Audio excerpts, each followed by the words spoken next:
Welcome to r/relationships, where Karen cheats on her boyfriend and really ends up regretting it. My daughter cheated on her boyfriend, so I grounded her. Did I overreact? I have two daughters, Lizzie, who's 17, and Mackenzie, who's 14. Their dad and I divorced a few years ago after I found out he was having an affair. I have the kids most of the time, while he has them every weekend and during the summer. Lizzie has been dating Jacob, who's 18, for over a year. Jacob is a great kid. He's polite, hardworking, and incredibly smart. I'm pretty sure he's going to be their class valedictorian. He's at our house a lot, and I don't mind because he's respectful and clearly cares about Lizzie. For a while, I thought they were a great match. A few weeks ago, though, I overheard Lizzie on the phone. At first, I wasn't paying much attention, assuming she was talking to Jacob. But then I heard her say the name Brandon and realized it wasn't him. She was giggling and flirting, and it didn't sit right with me. I tried to convince myself that it was just a friendly conversation, but I couldn't shake the feeling that something was off. A week later, Lizzie told me she was going out to hang out with a friend. I happened to look out the window and saw her getting into a car with a guy I didn't recognize. She greeted him with a kiss. It wasn't Jacob. My stomach dropped. I couldn't believe what I was seeing. Despite this, Jacob kept coming over. They still acted like the happy couple they'd always been, holding hands, laughing, and spending time together. Watching them interact, knowing what I knew, it made me feel sick. I couldn't believe my daughter was two-timing someone who clearly cared so much about her. After Jacob left one evening, I decided I couldn't stay quiet anymore. I confronted Lizzie. I asked her straight up, "Are you cheating on Jacob?" She rolled her eyes and said, "It's none of your business. My personal life is private." That response hit me like a ton of bricks. I told her it is my business because I raised her to know better than to treat people like that. She finally admitted she'd been seeing Brandon, said she was bored with Jacob and that Brandon was more her type. I told her that if she wasn't happy with Jacob, the right thing to do was to break up with him, not string him along while seeing someone else. She shrugged and said that she didn't know if she wanted to date Brandon seriously or if she just enjoyed flirting with him. That answer infuriated me. I told her cheating is unacceptable, period, and I grounded her. On top of that, I told her she wouldn't be going on her senior trip with her friends. Lizzie, of course, was furious. She packed up some stuff and went to her dad's house. I wasn't surprised when he called me a day later. He said I was overreacting and that Lizzie and Jacob's relationship was just a high school thing. He even had the audacity to accuse me of letting my bitterness over our divorce cloud my judgment. He said I was punishing Lizzie unfairly and that I should let her go on the trip. I told him this wasn't about me or our past. This was about teaching Lily that her actions have consequences. Cheating isn't just a harmless mistake. It's hurtful, selfish, and disrespectful. I don't care if it's just high school. Jacob doesn't deserve to be treated like this, and Lizzie needs to learn that behavior like this is not okay. Now I'm stuck wondering if I did the right thing. Lizzie hasn't spoken to me since she left for her dad's, and I feel like I'm the bad guy. But at the same time, I don't think I can just let this slide. Is your daughter aware of the reason for the divorce? I'd recommend explaining that since cheating broke the family, you won't, under any circumstances, tolerate her cheating on her boyfriend and emphasize the strain it puts on your relationship with her. Explain the pain you felt after finding out about the ex-husband's affair and how her boyfriend deserves none of that just because she feels bored. You could also say that she's entitled to her own decisions, but her cheating severely disappoints or hurts you. Of course you know your feelings better, but I try to give a rough framework for letting her know the actual weight of her actions. Heartbreak for boyfriend and a major problem in her relationship with her mother. Make her think about whether the momentary excitement is really worth the cost. This should work better than punishment, at least in the long run. Am I the jerk for not giving the dollhouse I built to my niece, but to my wife as a gift? I'm a 28-year-old guy, and I recently made my wife a replica of a house that's iconic to fans of a musician we both love. It's not a full-blown dollhouse or anything, just a 2-foot-tall replica with shelves that can be used to store her little trinkets. She's always been obsessed with collecting tiny, unique things, and I love that about her. She mentioned a few times last year that it would be cool to have something like this, so I decided to surprise her with it. She had no idea I was working on it, but I did involve her in a sneaky way. When we were out together, I'd casually ask her to make a couple of TikToks or help me pick out colors, which gave me a perfect excuse to get the details just right. She never suspected a thing. I was so excited about how it turned out that I sent a picture to my brother. He said it looked cool, but didn't really get the point of it. Later, he showed the picture to his 13-year-old daughter, Ava, who immediately recognized it and said she wanted one too. My brother then asked if I'd give the replica to Ava as a birthday gift since her birthday was coming up soon. I told him no, This was something I made specifically for my wife, but I'd be happy to make one with Ava. I figured it would be a fun bonding activity and a way to teach her some basic woodworking skills. That wasn't good enough for my brother. He said if it was so easy for me to make, I should just make another one for my wife and give this one to Ava. I refused again because I had put a lot of thought into this specific gift for my wife. It wasn't just about the object itself, but about all the little details that made it hers. Then my brother decided to take a different angle, saying, "Isn't it kind of weird to make a dollhouse for an adult woman?" I explained that this wasn't a dollhouse, just a decorative shelf with a cool design. He argued that made it worse, because at least Ava would actually play with it, while my wife would just let it sit there. Apparently, he wasn't done with this nonsense because he ran to my mom about it. She called me and started telling me it was stupid to give my wife a dollhouse. I tried explaining again that it wasn't a dollhouse, but she kept dismissing me, repeating how dumb she thought it was. When I visited their house over the weekend, Ava kept bringing it up. She was laying it on thick with comments like, "I've always wanted something just like that," and repeatedly asked why my wife needed a dollhouse. I kept correcting her, but she wouldn't let it go. It felt like she was deliberately trying to guilt trip me, and it was obvious my brother had encouraged her to do this. At that point, I told him straight up that he was teaching his kid to be manipulative, and I didn't appreciate it. He flipped the script, accusing me of dangling the house in front of Ava like a treat and saying that made me a bad uncle. He said I was being unfair by showing the picture to Ava in the first place, as if that meant I was obligated to give it to her. Being a good uncle is important to me, and I do feel bad that Ava is disappointed. She's a fan too, and I get why she'd want something like this. But I also feel like my brother is blowing this way out of proportion. I didn't dangle anything in front of Ava. I shared a picture with my brother because I was excited, and he chose to involve her. Now I'm second-guessing myself. Maybe I shouldn't have shared the picture, and maybe I should have just made another one to avoid all the drama. Yes, it was easy to make, and I could whip up another pretty easily. But the principle of the whole thing is what bothers me. This wasn't just a random craft project. It was a thoughtful gift for my wife that I put time and effort into. Am I really the jerk for sticking to my guns on this one? Oh, and just to clarify, Ava isn't my brother's biological daughter. It's a long story I didn't want to include at first, but I realized it might have sounded weird with the age difference. Nothing bad or dramatic happened. She's still my niece in every way that matters, and I care for her a lot. That doesn't change the fact that this gift was meant for my wife, though.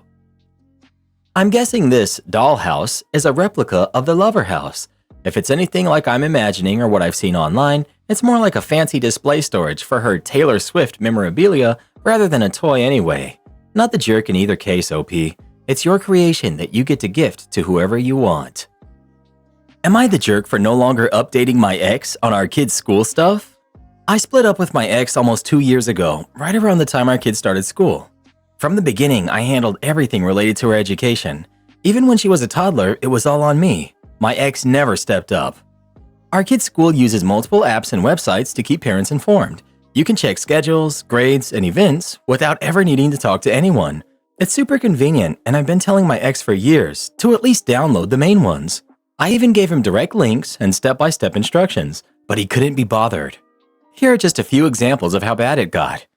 Anytime I brought up making plans for school breaks, his first question was always, "When is the break?" I'd send him the dates repeatedly. I even sent him a link to the school calendar, but he wouldn't save it or make a note. Without fail, the next time a break came around, he'd ask me the same thing again. He never updated his phone number with the school office. One time the school tried to reach him during an emergency, and they couldn't because his number was still outdated. Guess who they had to call instead? Parent-teacher meetings? Forget about it. I let him know every single time there was one, and every single time he had an excuse. He'd say things like, "You should go. You already know the teachers." This was true for the new teachers in September, too. The irony is, I have a full-time job and would have to take time off to attend. He doesn't work, but somehow it was still my responsibility. I sent him reminders about school plays, sports days, and events. If it was something like reading with the kids on World Book Day, he'd say no. But if it was a race where he could just sit and watch, then maybe. Our kid is in clubs that I signed her up for and I pay for myself. When there are events or showcases, I always invite him. Unless it was on his weekend, he'd never come. Even then, he'd sometimes try to swap weekends so he wouldn't have to deal with it. I put up with this for over a year. I thought, it's for our kid. She should see her dad at these events. But eventually, I got tired of being both the parent who does all the work and the one who constantly reminds him to show up. It started to feel like I was trying to force him to be involved when he clearly didn't care. Last fall, I told him enough was enough. I said it was up to him to stay on top of school stuff from now on. I gave him 2 weeks to get everything sorted. I even sent him a list of all the apps and websites he'd need so he wouldn't miss anything. The only thing I didn't include was the payment portal because I knew he wouldn't use it. I also promised to forward any written notes or letters sent home since he wouldn't have access to those otherwise. I stuck to my word. It took him 2 months to notice what I'd done, and when he finally realized, he blew up.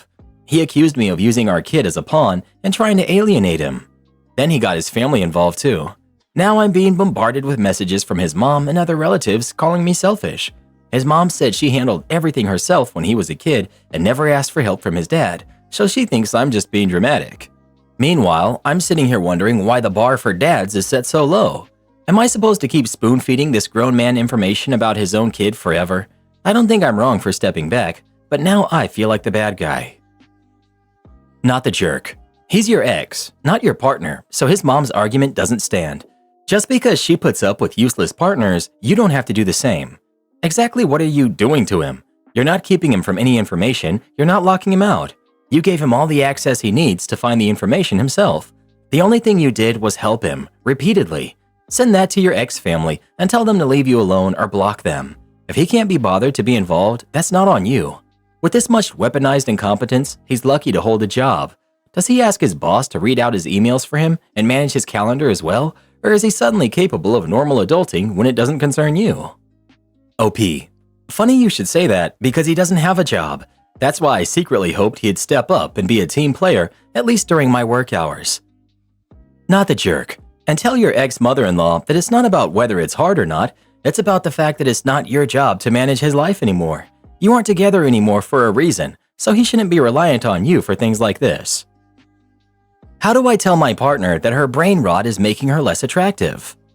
I think humor like this can be funny in small doses, and I get that it's kind of a thing with people our age. At first, I even joked back with her a lot. It was part of the fun, and during the honeymoon phase, everything feels cute and charming. But now, it's getting to a point where her entire vocabulary feels like it's made up of straight-up brain rot. It doesn't even seem like a joke anymore. It's just how she talks, all the time. I can't have a single conversation with her, whether it's in person or over text, where this kind of language doesn't show up. For example, I'll say something like, "Oh, XYZ happened," and she'll respond with, "You've got to be rizzing me." That kind of thing. At first, it was funny. Now it just feels exhausting. It's hard to have a normal, mature conversation when her responses sound like an overly ironic TikTok comment section. Don't get me wrong, she can be serious when she needs to be. Occasionally, we'll have these really good, meaningful conversations, and those moments remind me why I fell for her in the first place. Those are the moments I look forward to because I feel like I'm actually connecting with her, not talking to some high schooler. But these moments are rare now, and the constant brain rot is starting to wear me down. It's even affecting our love life. I'm finding it hard to feel attracted to her when I can't switch gears from joking around to something more serious because the jokes never seem to stop. She started noticing that I'm not into it as I used to be, and it's making her feel insecure. I feel awful about that. She's such a sweet, loving, supportive person, and I hate that my feelings are making her feel bad about herself. I know I need to talk to her about this, but I'm stuck. I don't want to hurt her feelings or make her self-conscious. She's already noticed my lack of enthusiasm, and I've been trying to reassure her and make her feel better. I just don't know how to explain that this one thing is really starting to bother me without making her feel like she's not good enough. For context, I'm referring to those overly ironic, meme-heavy phrases that are popular on TikTok and other social media. Stuff like Sigma or Hawk Tua. I use some of that language occasionally too, so I'm not trying to be a hypocrite. But with her, it's constant. It's every conversation. I know it probably sounds ridiculous to be this frustrated by something so small, but when it's happening all the time, it's hard not to get tired of it. I love her, I really do. She's an amazing person, and I know this isn't some deal-breaker level issue, but it's starting to feel like a wall between us. I guess I've been avoiding bringing it up because I don't want to make her feel bad or damage her self-esteem. But reading through these comments, I can see that's probably not the best way to handle this. Thanks for the advice. I'll talk to her soon about it and make sure I approach it in a way that's loving and constructive. I realize I should have addressed this sooner instead of letting it build up. I'll do better. For anyone who doesn't know what the term brain rot means, it's like walking around all day in the 90s saying, "What's up?" My therapist shared with me a really helpful idea. Once you start feeling contempt for your partner, the relationship is in serious trouble. It isn't an emotion you can feel for somebody you love and keep a healthy relationship, because it's not just that she says stuff you don't think is funny sometimes. You think it's brain rot. You think she's an immature high schooler. You think it's too much for an adult. If this relationship is going to last, there's got to be a few things that happen. For one, you've got to gently let her know that you don't like that humor in a way that doesn't hurt her feelings and that she can pick up what you're putting down. And most importantly, you have to recontextualize how you feel about this quality. She's an adult. She's goofing around using words that she finds funny. You don't find it attractive or funny, but there are other people who might.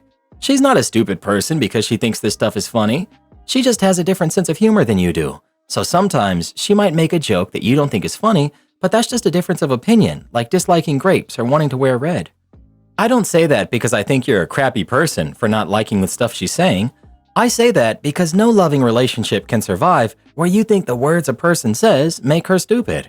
Even if she stops saying those words, you aren't coming back from that. So think long and hard if this is a thing you think you can get over, because I think you can get her to use these words less often. And I think the biggest part is for you to stop thinking less of her for saying them. Get past it or leave.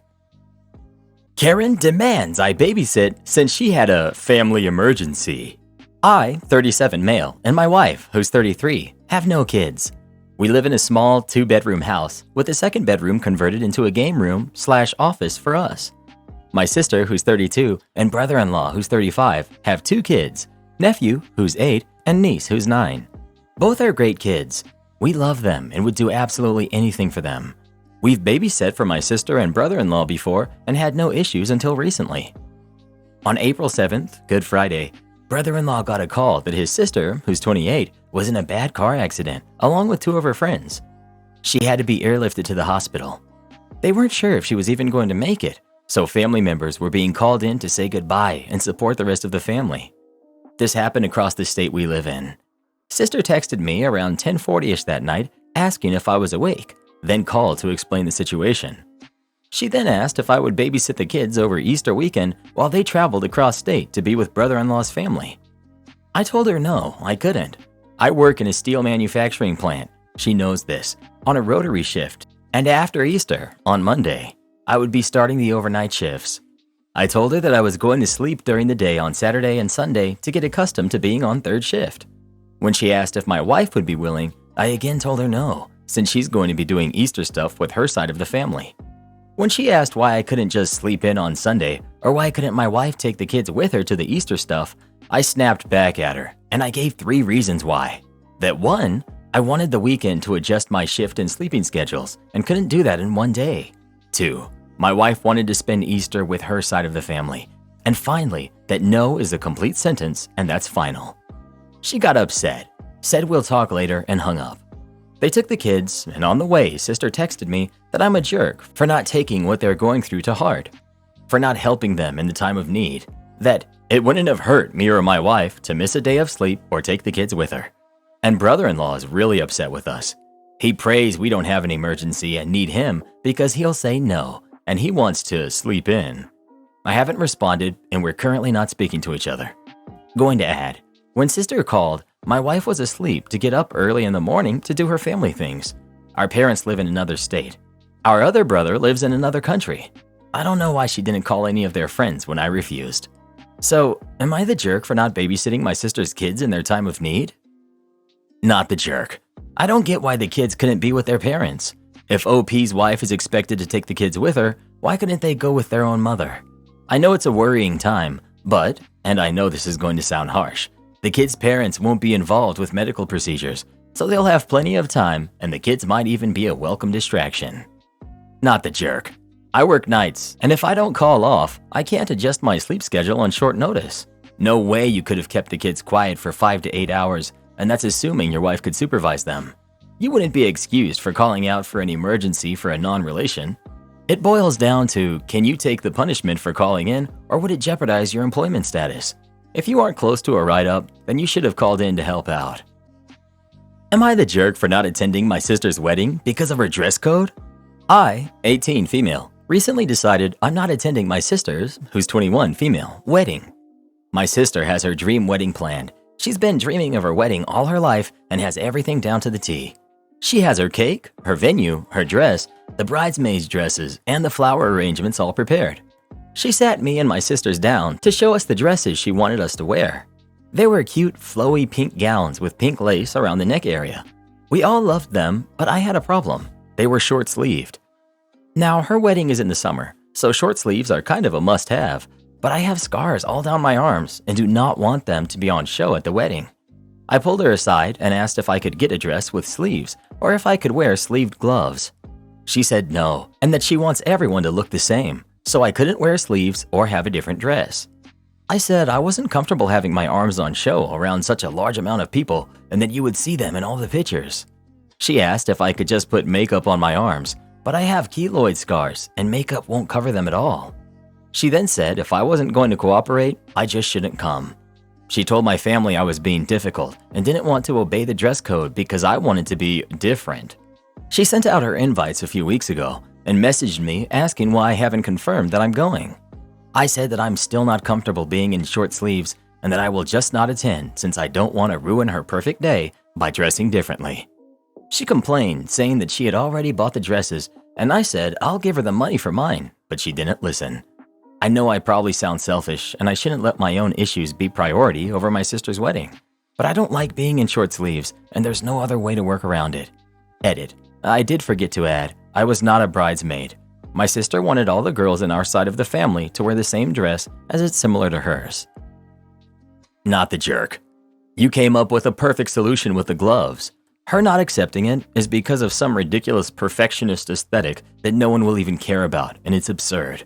She'd rather have things look a certain way, again, that no one will notice except for her, than to have her sister at her wedding. She's making a bad choice. I'm sorry it's hurting you. Not the jerk. Why is it that weddings make perfectly nice people turn into selfish, entitled jerks? I always cringe when I hear dream wedding. It smacks of future bridezillas. Not the jerk. Dress codes are one thing, but this is a bit beyond. Who orders specific dresses and outfits and enforces the guests to wear them? That's very odd unless you were in the bridal party, but it sounds like you are not from what is shared in the post. Am I the jerk for saying it's easy to be a perfect mom when you don't have kids? I, 28 female, have a 2-year-old son. My brother, Tommy, 25 male, has been dating Gianna, 22 female, for a few months now. She's a little judgmental, not of me particularly, but in general. She babysits for other kids and constantly judges the parents. She says she'd never let her kids act the way the kids do. Sometimes it makes sense and I agree. Others, she claims that her future kids will never, ever throw a tantrum. They'll accept no the first time, the only time. I've told her good luck with that when it comes to toddlers. My son is learning no and has appropriate consequences for tantrums, but he's learning. It'll happen. It's also important to note that Gia is infertile. She can't have kids without medical intervention or adoption. Saturday night, we went out for my dad's birthday dinner. I messed up and didn't prepare my toddler well enough. He got overstimulated and began melting down. I quickly took him out of the restaurant to calm him down before he could cause a scene. It took all of 5 minutes and we returned. He got food and everything was good. Gianna started on, "My future kids will never act like that in a restaurant." I ignored her. The next day, myself, Tommy, our parents, my son, and Gianna went to the mall for an event they were having. My son was playing in a structure and I had my eyes on him. My mom asked me a question and I turned to answer her. When I turned back, he was gone. Panic set in and myself, my parents, and Tommy, along with some people nearby, began helping me look. It only took a few minutes to find him and he was perfectly fine. He had seen a pretzel cart and wandered off. I was still pretty worked up, holding on to him for dear life. He had never wandered off before. My mom was reassuring me, saying it happened to her with both of us kids. Then I hear Gianna, "Why weren't you watching him?" I tried ignoring her. Then she said, "I would have never let him wander off." I was already so worked up and upset, I just snapped. I said, "It's easy being a perfect parent when you don't have kids. Come back to me when you do." Gianna got visibly upset. She then made Tommy take her home. Tommy and Gianna have both texted me telling me how insensitive that is since she can't have kids. To me, she talks about having kids all the time. So why is it different for me to say that? Am I the jerk? Not the jerk. You weren't referring to her inability to have biological kids. You were referring to her inability to keep her mouth shut. Not the jerk. Tell her you said those things because you truly believe that she will be a mother someday and will realize what a jerk she's been. It's 2023. We don't parent shame. Not all wheelchair users can walk. So I'm at a theme park and I'm a full-time wheelchair user who cannot walk or stand. I won't name the park. As soon as management found out, they were angry and more than rectified the situation. But the story is funny in my opinion. It happened a few years ago. So one of the rides is in a building and has an area outside the entrance for pushchairs and those big strollers that some people bring to theme parks. My friend and I head to the entrance and this young employee comes to me and says, "You just leave your wheelchair there." I look at him and my friend is about to say something and I catch their eye and wink. I wheel over to the area and sit there with my brakes on. My friend catches on and comes and stands next to me. The worker comes over and says, "You can go in now," seeing me not moving. I reply, "How? You told me to put my wheelchair here." He, not seeing what's happening, replies, "Yes, so you need to leave it here and then go in and get it after." I ask him how that'll work, and he sort of blinks at me confused, then walks over to a guest who has asked for help. Another worker who's older and has team leader on his badge comes over. The guy who has told me to sit there is still talking to another guest, and the older worker comes over and asks if I'm okay. I explained that the guy had told me to sit here in my chair, and so I did. And then he told me to head into the ride, but leaving my chair here, and how I'm confused as I can't walk or stand. This worker is mortified and tells me this is obviously not the park rules, and how no one is asked to leave their wheelchair there if they don't want to, and how I'm allowed in with my chair. The first worker comes over, and the supervisor/team leader asks him what he's on about, and how he can't tell wheelchair users to do this, etc. The younger guy said he was told to tell people they could leave their wheelchairs there, and we came to realize that he was just confused and thought everybody in wheelchairs could actually walk. The guy realizes his mistake and then realizes what I was trying to tell him earlier, and he's mortified, apologizing over and over. I explain how it's okay, and I'm glad he's realized what he said wasn't okay, but I can see that he had been confused, and it turned out he was very new. I head onto the ride, and as I exit, the supervisor comes over and refunds us our park entry tickets and has food and shop vouchers for myself and my friend. I explain how they didn't need to do this, and how I'm just glad the new guy found out his misunderstanding with me, who found it funny, and I had a bit of a fun time messing with him. This company doesn't offer bribes until it does. This happened a year or two ago. I had just returned from a long mission for my company in Indonesia. As soon as I could finish the paperwork, I could go on leave. I had about 3 days of report writing left to do.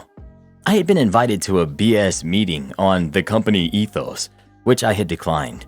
The HR underling sent an email saying that it was obligatory, which I ignored. Anyway, the meeting started without me. Then the HR person came out and said I had to attend. Room is full of techies, engineers, and anyone else who was in the office at the time. PowerPoint display went on, company ethos, other stuff, and then HR. What to do if you are offered a bribe, which made me smile. Anyway, HR. What's funny? Me. Oh, nothing. HR. No, go on. So I asked if we were supposed to offer incentives in order to complete missions. Never, if you remember the PowerPoint we just worked through. So I quickly copy and pasted a section of my WhatsApp conversation with the missions officer, about 4 levels above HR underling, and sent it to HR underling's email. I just sent you something. She opened it and began to read. Missions manager was a sound guy who understands that in some countries, a little cash is the only way to make things function. Anyway, the email stated the case. I had a hire car, but I didn't have access to a driver all the time, and I was stuck in the hotel on weekends. Theoretically, you can use your home driving license to obtain an Indonesian driving license, and it should be straightforward. In reality, they see it as an opportunity to make some money and will happily make you wait for a year and do a driving test, unless you give a fat wad of banknotes in an envelope. 2 million Indonesian rupiah, about $130, but it's a lot to them. Mission manager says fine. I asked him, how can I put it through expenses? Missions manager, team building exercise, get a receipt. Code for make a fake one, which I did. I found a site on Google that let me make one. There are hundreds of sites like that. So I made one for 4 steak dinners with wine and loads of beer. I printed it out, messed it up, and then scanned it. It looked legit. Missions manager, looks good to me, approved. She was reading this on her laptop, but it was shared with a 70-inch screen behind her. She looked up, and everyone was smiling. HR underling, okay, we'll break for coffee. I didn't come back. She didn't come looking for me. I went on vacation 2 days later. Entitled stepfather is stalking us by watching our outside home surveillance camera that he installed.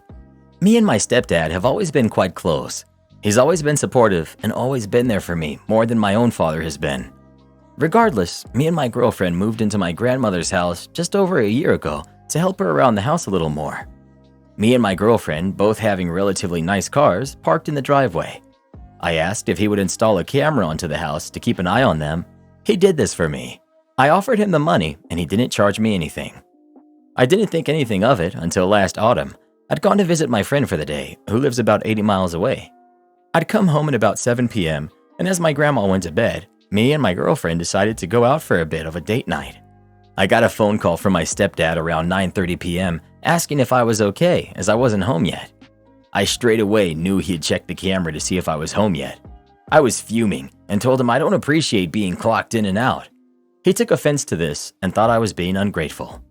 Since then, he hasn't really made any comments. But then a couple of months ago, me and my girlfriend had a baby. She was in the hospital for a while, and he kept checking when I was home from the hospital each evening. I know, because the minute my car got into the driveway, it was, "Don't forget to put this in your car for tomorrow." Or if I stayed out for a while later, I'd get, "When you get home, can you?" Which suggests he knew I wasn't. I really didn't want him watching me. So a few weeks ago, he made it quite obvious he had checked if I was in before coming to visit with my mom. Fuming, I unplugged the camera from the internet so that I could only access it when I needed to. I wanted to see how long it would take him to notice the problem. But instead, he's been in a funny mood for a few weeks. Today, he came to inspect as it had gone down, and I openly and honestly told him I appreciate what he's done for us, but I don't want him stalking us. He threw a massive tantrum, accused me of being ungrateful, and tried guilt-tripping me by saying it's only because he cares. He then deleted it from his access. Or so he claimed anyway. I don't mind him having access. It helps in keeping an eye on my grandma if she ventures out or anything. But I'm a grown adult who doesn't need clocking in and out. It massively breaches data protection. It's weird. And what winds me up the most is him having a tantrum about it.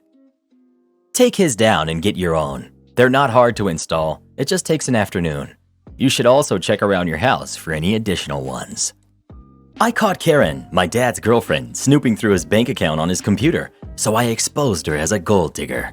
I'm 16, female. My dad, who's 36, male, has been dating Delia, who's 42, female, for a year. He introduced us 3 months ago, and to keep it short, I don't like her. When my dad's not around, she's super passive-aggressive, and I feel like she's constantly trying to compete with me and be like his favorite, or the better one. I honestly don't know how to explain it. I can't really discuss it with someone because it's not like I have any proof or anything. Yesterday, she came here at 8 a.m. because the three of us were supposed to spend the day together. But my dad got called in for an emergency and said he'll be back by 2 p.m. No problem. I sat at the kitchen where you have full view of the living room, not because I was watching her, but because I've always sat there to do homework. If I looked at her, all I could see was her back, so I thought she was on her phone. I had to go to my room to get some papers, and when I walked behind her to go to the stairs, I saw what she was doing. She was using my dad's laptop. He's an architect, so his laptop is really, really important, and he doesn't let anyone use it. I thought to myself, what? But couples are weird, and guessed that she was the exception. She's also in the field. She saw me, smiled, and I went upstairs, got my thing, and came back down. I guess she thought I was going to my room for a while, because when I walked behind her again, she didn't notice me. She was seeing my dad's bank account, his Facebook, and his Instagram. She really had 3 things open at once, and I said, "Hey, you shouldn't be seeing that," and I took his laptop. She got red in the face and tried to make excuses like, "I was trying to close them. It's not what you think." Until she got mad and said that she was his partner, and I had no right to snatch things from her hands, and that I was being a jealous brat because daddy wasn't all mine anymore. She demanded an apology, and I told her to get out until my dad came back because I wasn't comfortable having her around anymore. She did leave, but called my dad crying and made a fake version of what happened. He came back mad, but after I explained what had happened, and he saw the living room footage, he knew I was telling the truth, apologized, and thanked me. My grandmother, on the other hand, is upset because she really loves Delia and said that I did act like a jealous daughter and that when you have a man, you have to make sure he's good, and agreed that I should apologize because I acted like a huge jerk. You're not the jerk, and it's amazing your dad has your back. Let your other family members be mad. You did the right thing for your father. Simple. Not the jerk. Delia was crossing a boundary of your dad's, his rule that no one should touch his laptop, and on top of that, she was clearly invading his privacy by going into his online accounts. You defended his boundary because you knew she was crossing it and her behavior wasn't okay. Husband wrongly accused me of stealing from him, so I returned the shoes that I bought for him. I'm 29, and my husband, who's 36, is the breadwinner of the family. I stay home with the kids who are preschool age. He pays for the mortgage, bills, household needs, food, kids' needs, etc. He has set a monthly budget for each category and handles getting everything done. Recently, he's become overwhelmed and told me to handle grocery shopping, but before he let me, he asked me to write a list of all the stuff we need so he could calculate the total and also so he'd have an idea how much I'll be spending when I take his credit card. I didn't have an issue with that because this way we'd watch our spending habits. However, he said I'm never allowed to get something that isn't on the list unless I'm paying for it some other way. On Friday, I was doing some grocery shopping as usual and saw that the store had some nice shoes on sale. The price was insanely low for this brand, and so I decided to grab a pair for my husband, thinking that he'd be happy with them since he needed new sneakers anyway. I bought them, and when I showed them to him, he flipped out on me, saying I made a huge mistake by buying something that wasn't on the list. I agreed with him, but I thought that since the shoes were for him, then it would be different. He said I messed up and shouldn't have bought those sneakers without even telling him. But in my defense, I said that the price was low, so it's not like I spent $100 on shoes. And also, I saw this as a great deal and wanted him to have those nice sneakers. He plainly said that what I did is considered stealing since he never consented to have those sneakers purchased and said that I'm being irresponsible with money. That is why I no longer have an income and my spending habits need a grip. I felt hurt by what he said. We argued about it for hours and he avoided speaking to me for the rest of the day. The next day, I went and returned the sneakers and took the money back. He got home in the evening and lost it when he found out I returned them. He said he couldn't believe how petty and childish I was to actually do this. I explained I was just correcting my mistake. He tried to contact the store and was told the sneakers were already sold. He even got angry with me, but I told him that he accused me of stealing from him when I was just trying to do a nice gesture for him. He yelled that I had a lot of nerve, calling what I did a nice gesture, while using his money to do it. I told him he had no right to yell at me after I corrected my mistake and gave back the money he accused me of stealing. He threw a fit, then went out with his friends and came home late at night still not talking to me. Did I mess up? Maybe I shouldn't have purchased them knowing they weren't on the list, but I just wanted him to have those sneakers and thought I was doing a nice gesture. Not the jerk. His money? Charge him for cooking, cleaning, laundry, general housekeeping, and childcare then. If you're a stay-at-home mom, he earns family income. This is not right. As for the argument that you stole his money to buy him a gift, it's beyond messed up. If you decide to stay with him, surely you should stop buying him birthday and Christmas presents. By his own logic, you are stealing from him. My mom took some time off work when my sister and I were very little and my dad worked. I was talking to him about it the other day, and he said, I may have been earning the money, but there's no way I could have dedicated that much time to my job if your mom hadn't been doing so much at home. She earned it just as much as I did. We're a team. You're supposed to be working together, OP. Ask yourself how often your husband acts like you're on opposite sides. Not the jerk. Not the jerk, but I'm seriously concerned for you. Almost all couples in your same situation with only one breadwinner share finances, so you should have your own credit card and be able to make reasonable purchases without discussion. Am I the jerk for refusing to work from home, so now people can no longer bring their dogs to the office? Hi, I'm 32, female. Here it goes. When everyone was working in the office, dogs were never even an option. Lockdown, shutdown, working from home. People trickled back in, and they're allowed to bring their dogs to ease the transition. My group stays back for another year. Everyone's finally called back to the office. I'm allergic to dogs, and the smell gives me migraines. Huge bummer, because I do like dogs, but it explains why in one foster home I was always feeling sick. Boss says we'll figure something out. People with their own offices are not willing to give them up. Boss tells me that maybe it's best if I work from home. I live in a tiny studio that barely fits my bed, and I have to sit on it or on my floor to have a workspace. I have one window, It's suffocating, and I was starting to go crazy living there during lockdown and working from home. So I say that if I can negotiate a raise that will be enough to help me move to a larger place, I will consider working from home. Boss takes that to their boss, comes back, and says unfortunately it's not in the budget. I say I'm not going back to working from home. Boss insists it couldn't be as bad as I'm saying, and that everyone has to make adjustments. Mind you, boss and most of my other coworkers live in houses that they own. Most have huge backyards, entire rooms to dedicate as an office, etc. So of course they don't think it's a big deal. I stand firm and remind them that someone can give me an office, but no one would. So unfortunately, everyone has to stop bringing the dogs to the office. Coworkers and other people in the building are saying I'm being selfish for not just taking the deal and going back to working from home because they'd all love to be allowed to. When I've told people about the tiny apartment and how I can't afford more, they say things like, just move back in with your parents, or stop buying Starbucks, and start doing Uber and Uber Eats after work, and move to the suburbs, as if I'm choosing to be in this position just to spite them. Others have been like, why can't you just take a Claritin, and tell me I'm making up the smell causing migraines? Each of them has a suggestion about how I should just go out of my way to make all these changes, some of which I can't even do, just because people want to bring their dogs to the office. Am I really the jerk for this? Thanks for the responses so far. I appreciate the judgments, and they're giving me a lot to think about.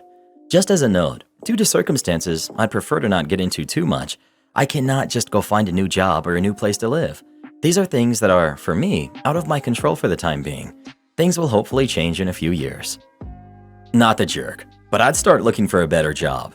People are jerks in an office, and they won't get over this. Your environment there is only going to get worse. Not the jerk. If they want to be with their dogs so much, one of them should make the sacrifice of giving up their office, or they should be given the option to work from home. Not the jerk. Dogs weren't permitted before lockdown. They shouldn't be permitted now. Yeah, it sucks leaving the fur babies at home, but it is what it is. I may be out of line with my thinking, but this could technically be considered discrimination because of a known medical condition.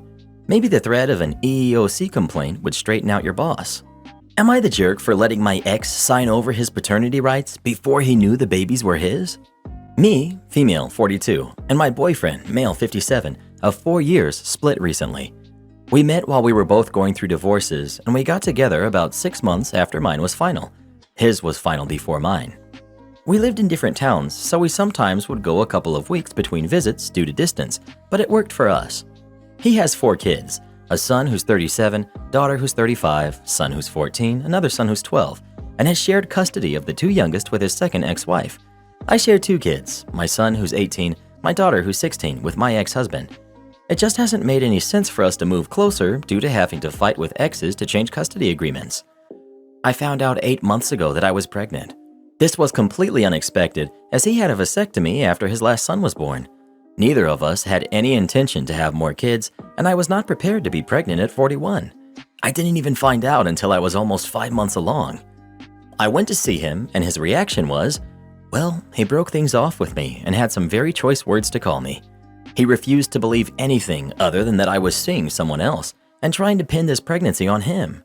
His ex-wife cheated on him often, which is why they split, so part of me understands his emotional reaction. But he spent the last 8 months ghosting me and has refused to even speak to me. The babies, twins, a boy and a girl, were born 3 months ago. I do not need his financial help, but I decided to file for child support so he would do a paternity test. Once his friend said he took the test, but before we had the results, which I never needed, he was the only person I had been with, I had him served with papers to sign over his parental rights and all financial responsibility as well. Unsurprisingly, he signed the papers without hesitation. We got the paternity test results back, and now he's blowing up my phone and showing up at my house angry at me and saying I'm the jerk because I refuse to entertain the idea of getting back together or moving closer to him. He also says I tricked him into signing over his rights.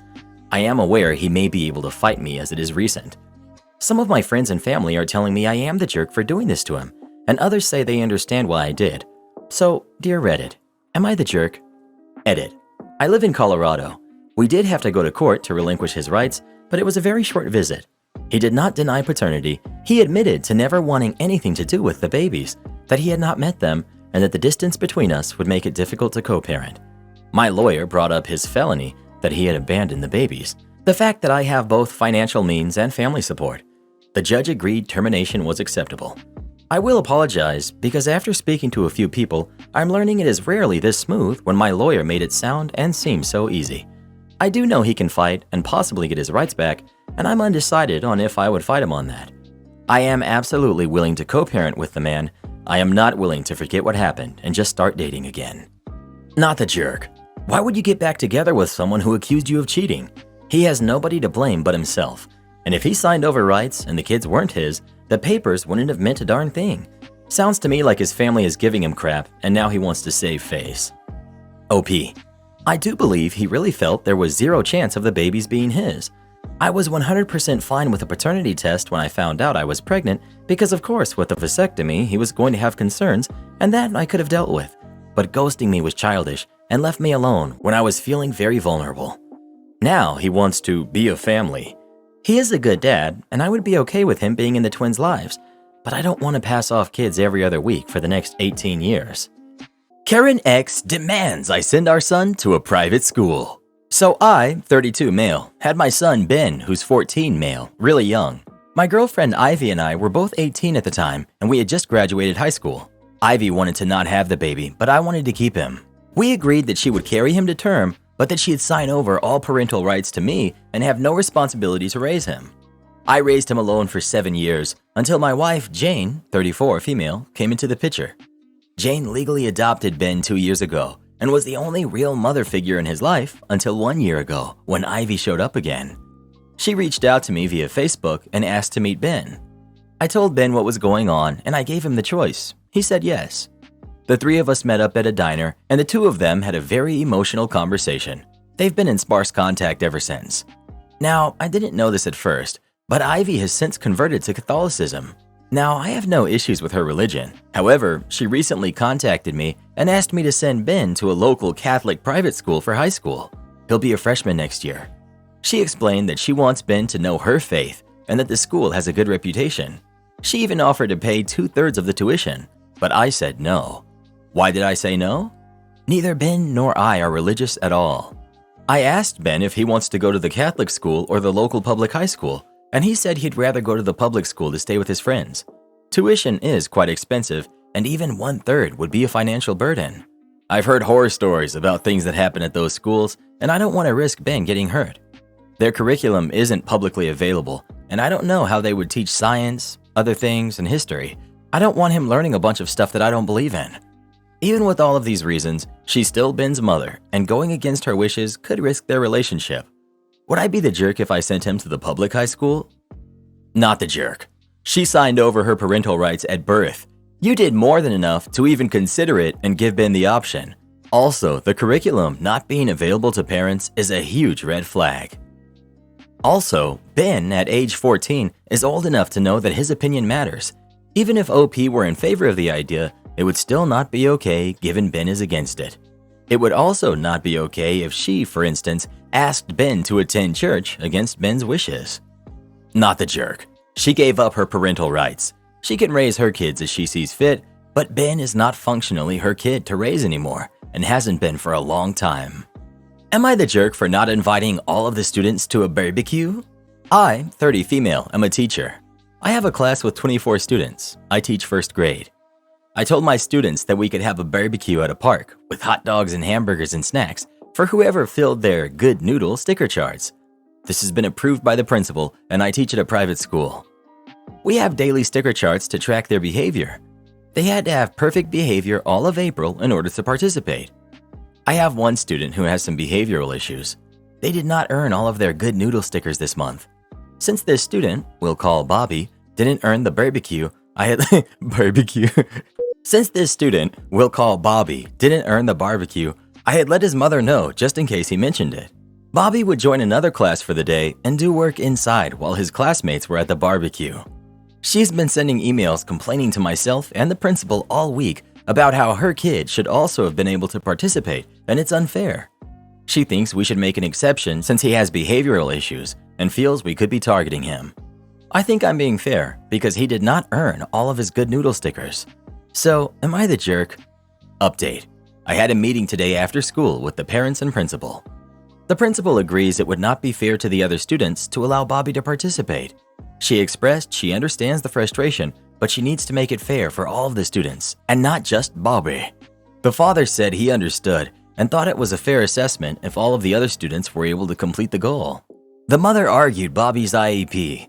The principal then reminded her we follow his IEP as a courtesy, but as a private school, we legally do not have to follow it, and she has a choice to come to this school, but if she'd like to unenroll Bobby, then there was a waiting list of students they could contact to take his place. Bobby will still be enrolled in this school and in my class if anyone is wondering. He will not be attending the barbecue. Update 2. Bobby's mother came to the school yesterday to drop off Bobby's lunch he forgot at home. She arrived during the kids' snack recess. All of the kids were playing freeze tag, a game where once you're tagged, you have to freeze until someone unfreezes you. I was inside prepping art while the teacher's aide was with them. Bobby's mother came inside absolutely livid, saying we were forcing her kid to stand in one place and not let him move. We explained the game, and she said then the students are cruel for not unfreezing him, but unfreezing everyone else. She was making such a big scene and being so loud that the principal overheard. Their office is down the hall. His mother was removed from the school grounds, and we had a meeting with his father in the afternoon. The principal let him know Bobby would need to be unenrolled due to his mother's behavior. He did try to get him to stay until at least the end of the year, but ultimately understood. He was also told if Bobby's mother is on the school grounds again, the police department will be called immediately. You're the jerk. As a former educator myself, I hate these kinds of public exclusionary rewards, especially for the very young kids. These are first graders. From what you've posted, it sounds like this was the only student excluded. There's literally no way that is going to encourage better behavior from this kid in the future. Kids, especially the younger ones, often act out in reaction to emotional stimuli they don't have the appropriate tools to process yet. 99% of the time, a kid of first grade age who is acting out has trouble somewhere, stress or problems at home, getting bullied, who knows. For the same reason it's unfair to punish younger kids for tardiness or attendance issues, it's unfair to expect a kid this young to behave all the time when you have no idea what might be happening in their lives that isn't in their control. Publicly excluding one kid is going to make behavioral issues worse. You're turning them into a pariah to their peers. Kids can be mean and honestly don't need much to single someone out as other. I know you want to use some kind of reward system for the kids who are behaving the way you want, but you're talking about 6-year-olds. Something as big as a barbecue at the park should have been an all or nothing class goal. Singling out the one kid who's having trouble, which again, you as the teacher will almost never know the true source of, is bullying. If these were high schoolers, that would be one thing. Teenagers are more mature and can be expected to have more control over their behavior. But we're talking about kids who are only 6 years old. You need to rethink your reward system, keeping in mind age-appropriate expectations for these kids. Edit. Some of your comments specify that the kid has an IEP. 100% you're the jerk. A kid that young who already has an IEP is never going to be able to meet that level of behavioral expectation, regardless of whatever accommodations the IEP calls for. Perfection for a month? You set this kid up to fail. Hopefully not on purpose, but that's still the outcome. Learn from this in the future. Am I the jerk for calling my mom a heartless jerk? I have a 4-year-old son, and I had him when I was 16. It's a complicated situation. My parents said that the only thing they'd provide me with was my room, and I had to care for the baby myself. It was hard, but it worked out in the end. My parents treat my son a lot nicer now too. My brother just turned 14, and he's the best. In fact, my son looks up to him, and my brother adores him. My son made this drawing of him and my brother and gave it to my brother for his birthday. My brother loved it so much that he kind of brushed off the presents me and my parents gave him. It upset my parents, but they kept their mouths shut. My son draws so many pictures of him and his uncle now, and he gives every single one to my brother, and my brother puts every single one on his wall. My brother was at a sleepover, and I had taken my son out for a fun day. When we got back, my son ran to my brother's room to show him something. The door was wide open, and the first thing he noticed was that all of his drawings were gone. He just began to cry, and it took forever to calm him down. He eventually went to sleep. My brother came back the next day, and when he went to hug my son, he started to cry. My brother was confused, so I told him that he saw the empty wall. My brother was still confused, so he went to his room and came back really upset. He said that he didn't do that, and he's actually going to cry as well because he liked those drawings. My mom came down, and he immediately confronted her, and she just said that she didn't realize how much he liked those drawings, and she took them down while she was cleaning his room. I was mostly shocked. She was there the night before when my son saw the wall and started crying, and she was comforting my son and everything. I felt betrayed. I called her out for how she acted last night, and she told me to relax, that I'm not allowed to speak to her like that. I honestly lost it, and I called her a heartless jerk. My own mother. I felt bad the second I said it, but it felt good too. My mom looked so shocked and just turned back and went to her room. My dad confronted me later and yelled at me for what I said. He said that regardless of what she did, she's my mom, and when he wanted to kick me out, mom's the one who convinced him to let me and my baby stay.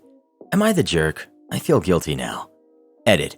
She didn't take them down temporarily. She took them down and threw them out. And it wasn't just random drawings stuck to a wall. It was organized and laid out with a lot of care. Not the jerk. Wow, your mom has some serious jealousy issues going on there. I really hope she doesn't cause any damage to the relationship between your brother and your son. Not the jerk. Sounds like your mom's playing mind games. It's obvious that they mean a lot to both your son and your brother. A 14-year-old wouldn't put up stuff all over their walls that they didn't want up. Sounds like she was stirring the pot purposefully to try to get a reaction from you so that she can come in and save the day by letting you stay. So she both caused the issue and she's the good guy in the situation. Not the jerk. You can apologize for calling her names for your own conscience and if this was truly out of character thing for her to do, but don't back down on pointing out how what she did was wrong and hurt both her son and grandson immensely. There was no good reason for her to throw those drawings out, and she can't justify it either. Also, your mom doesn't get an award for being a decent parent when your dad wanted to throw you out. That was quite literally her job. Am I the jerk for refusing to babysit because of $10? So I, 16 male, live next door to a single mom, Anne, and her 2 kids, Max, who's 9, and Mia, who's 7. Every month or so, when she needs a break from them, I babysit for a few hours, $8.50 an hour. She's usually gone for 4 hours at a time and is back around 15 minutes later than her specified return time. She leaves me with a list of emergency contacts in case something happens and she can't get home fast enough. We agreed that if I had to use an emergency number, I get $10 extra as crisis pay. The last time I was watching the kids, around a month ago, Anne stayed out an hour and a half past her specified return time and wasn't answering my texts or calls. I got worried, so I called one of the emergency contacts, Anne's sister, Jen, who came over to stay in the house while she tried to get a hold of Anne. The kids were asleep by this point, but she didn't want to leave them in an empty house, and I went home. Well, as it turns out, Anne had driven into the countryside, with no reception, to stargaze and got lost. Jen texted me this around midnight once Anne finally texted her back. The next morning, my mom woke me up saying that Anne was at the door for me. Here's how the conversation went. Me, a little groggy. Hey, what's up? Are you okay? Anne. I'm all right. I just stopped by to pay you.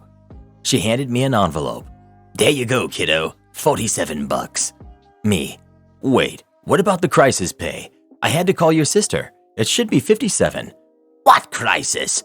I wasn't in an accident or anything. I just got lost. Me. You said it was if I had to use an emergency contact. You never said anything about other requirements. Look, just take it and be happy. A kid like you doesn't need that much money for 5.5 hours of messing around on your phone. Me. Fine. Have a nice day. I shut the door and write it off as a loss. Fast forward to yesterday. Anne texts me that she wants to go out on a girls' night and wants to know if I'm free to babysit. I say that I am, but that she'll need to pay me the $10 from last time before I agree to it. She says that she won't do that and restates her argument that it wasn't a real crisis, so I shouldn't get crisis pay. I tell her that I won't be babysitting for her until I get that $10. She says that she really needs this break and calls me entitled for refusing. I step back into bewilderment. A few minutes go by without any more texts from her, so I go to my mom to clue her in. I show her the conversation, and to my surprise, my mom agrees with Anne. She affirms that I'm being entitled, that I don't know how hard it is to be a single mom, and that I should suck it up and just babysit. I say that I need time to think, and I head up to my room. This morning, Anne texted me to ask if I would babysit or not. I restated my ultimatum, and she also held firm in her refusal. She said she'll find another sitter. I said that's fine. So far, I've stood my ground, but now I'm questioning if my mom might be right. Am I the jerk? Nope, nope, nope. Not the jerk. You provided a service with agreed upon clauses and you used said clause, and she's trying to weasel out of paying you back because she doesn't consider your time valuable. I personally wouldn't babysit for her again because she will try to manipulate you again. Edit. Also, just because you're just a kid and you don't need that much money, you should let her know that regardless of your age, you're still a person who deserves to have their time and effort respected. Not the jerk. You have the right to refuse to offer your paid services to anyone. Additionally, that counts as a definite crisis. The kid's mom was nowhere to be found. Also, it's not your responsibility to be Captain Save a Single Mom. Am I the jerk for not inviting my dad's wife to the wedding? I, 24 female, got engaged last May to my fiance, 24 male. I'm very excited about it, but when it came down to planning, I knew that my parents would be a tough situation. My parents separated when I was 16 and didn't get officially divorced until 2020. My dad remarried in 2021. I'll refer to his wife as Sharon. During the initial separation, my sisters and I stayed with our mom. She was going through such a hard time. My dad, in the beginning, attempted to make an effort with my sisters and me, but it was very obvious that he was eager to start his new family. He eventually became a distant father, only really talking to us around holidays, taking Sharon and her kids on trips and bonding with them. I missed my dad, but he seemed to have already moved on from us, and he was never a good person to communicate with. I still attempted to have some sort of relationship, even if it was at arm's length. I invited him to my high school and college graduation, which he attended both without Sharon. When Sharon and my dad got engaged, none of us were happy about it, but it was what he wanted. We went to the wedding. All three of us were very emotional about it, which family on my dad's side could tell, and they tried to comfort us. I've never been mean to Sharon. I've always just sort of tolerated her. We never formed any kind of bond, and I only ever saw her if I was visiting my dad, which already was once in a while. The same applies for my sisters. So now, being engaged, I've taken everything in. I decided I wanted my dad at my wedding, but just as my dad. He wouldn't get a +1 or anything of the sort. To make things fair, I set the same rules for my mom. This past weekend, I went to talk to him and Sharon. My fiance was with me when I told them. I said that I meant no disrespect, but I had to also think of my mom and that this would be easier. I also made it a point to tell him that my mom isn't allowed to bring anyone either. If Sharon wanted to celebrate our wedding, we could always also do dinner another time. I thought letting them know in advance, since the wedding isn't until fall of 2024, he would hopefully take it well and still want to show up. I was emotional, and afterward he did hug me and told me that he would let me know their decision. I left feeling better, but things changed. On our way home, he called me. He asked if this was my decision, which I said yes to. Then he told me that we could do dinner another time, and essentially his answer was no. I was upset, so we just said our goodbyes, and that was that. Edit. Some asked why I don't want Sharon there, and I commented my explanation. Here it is. She was part of the reason my father left. In no way do I consider my mother the better parent in everything, but she wanted to work and try. Sharon was my father's coworker. When he left, he immediately moved in with her, and if I'm honest, my sisters and I have never seen her as a stepmother, but more so as our dad's girlfriend or wife. There's just no relationship there. I will admit, I never fully tried, but I was young when I was navigating everything, and I had no idea how to handle it. There was also no effort on her end. That has led to where I am today in my relationship with her and my father. No jerks here. You set boundaries, he respected them, but ultimately decided to not attend. You have every right to allow or disallow anyone you want to your wedding, but he has the right to decline your invite. It sounds like you both handled it well and that he respects your decision. Honestly, when you implied your dad was eager to start his new family and that he became distant to you and was doing more with his new stepkids, I wondered why you'd even invite him to your wedding at all. What a tool. Not the jerk. I think ultimately no jerks here. In your dad's defense, your mom and him have been separated for 8 years now. Both should be able to be cordial in a public setting, and let's be real, Sharon isn't going anywhere. She'll be around for holidays, birthdays, celebrations, and other things. It's not completely realistic to establish a baseline where your dad's partner is not permitted at big family moments. However, it does sound like your relationship with your dad has been strained since the separation, and that you two have never found your way fully back together. Nor does it sound like you and Sharon found some shared ground, so it makes sense why you may not want her there. Sit and look pretty instead of doing actual work? Okay. For the sake of clarity, I'm going to say I work in an industry which is similar to warehousing. Same logic in the grand scheme of things. In my branch and several surrounding branches, there are only 2 staff members to keep the place running, so we all have casual uniforms. Just a polo shirt and appropriate pants and footwear. I mainly do administrative work, and I have a team member who works in the back end of things, but I'm capable and willing to jump outside when required of me. Examples of me needing to work in the back would be if we had a huge rush, or if I need to send my teammate to help at another branch or out on the road to collect stock, and I have to fill in for him while he's gone. It's a pretty good setup because working outside really breaks up the monotony of being stuck at a desk all day, and it's easy enough to do both parts of the job when I need to. Some genius in head office decided he wanted to change the uniform for any and all admin staff to something a little more corporate and dressy. I can only describe this uniform as a 3-piece suit made with the heaviest fabrics known to man. Suddenly, I've gone from wearing a polo shirt, which is comfortable and easy to move around in, to wearing a white long-sleeve business shirt with a vest, jacket, and handkerchief, complete with skirt, stockings, and slight heels. I straight up look like a flight attendant working in an industrial warehouse and can barely lift my arms high enough to hold my steering wheel on the drive to work. It was a poorly designed uniform, and I was so incredibly uncomfortable wearing it. I was very quick to voice my anger.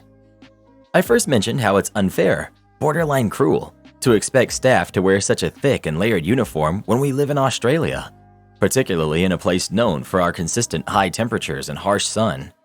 I then asked how I would be expected to leave the desk to operate machinery and do heavy lifting in a suit, skirt, and heels. I was met with the promise that anyone working in admin and wearing a corporate uniform would not have to leave their desk to do any back-end work at all.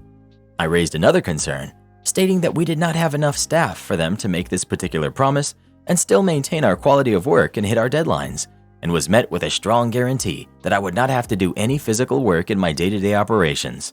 I was all but ordered to sit at the desk to look appealing for clients and never move from there. Okay then, no problem. From that point onwards, I followed their instructions. I never left my desk.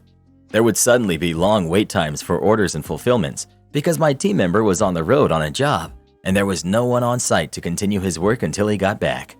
If my team member called in sick, I would spend the day pushing back deadlines with clients, which affected our targets and our reputation. Funny enough, my teammate only started getting sick because I had to have the office air conditioning on freezing temperatures so I wouldn't get a heat stroke at my desk. I was honest with clients who had complaints and explained that I would usually step in to help make sure their needs were met, but was specifically instructed not to anymore, and then redirected their complaints through to customer service and head office. After a few months of this, I was invited to a meeting with 3 of my direct managers and an HR representative. They were clearly upset about the drop in productivity and amount of complaints we were receiving.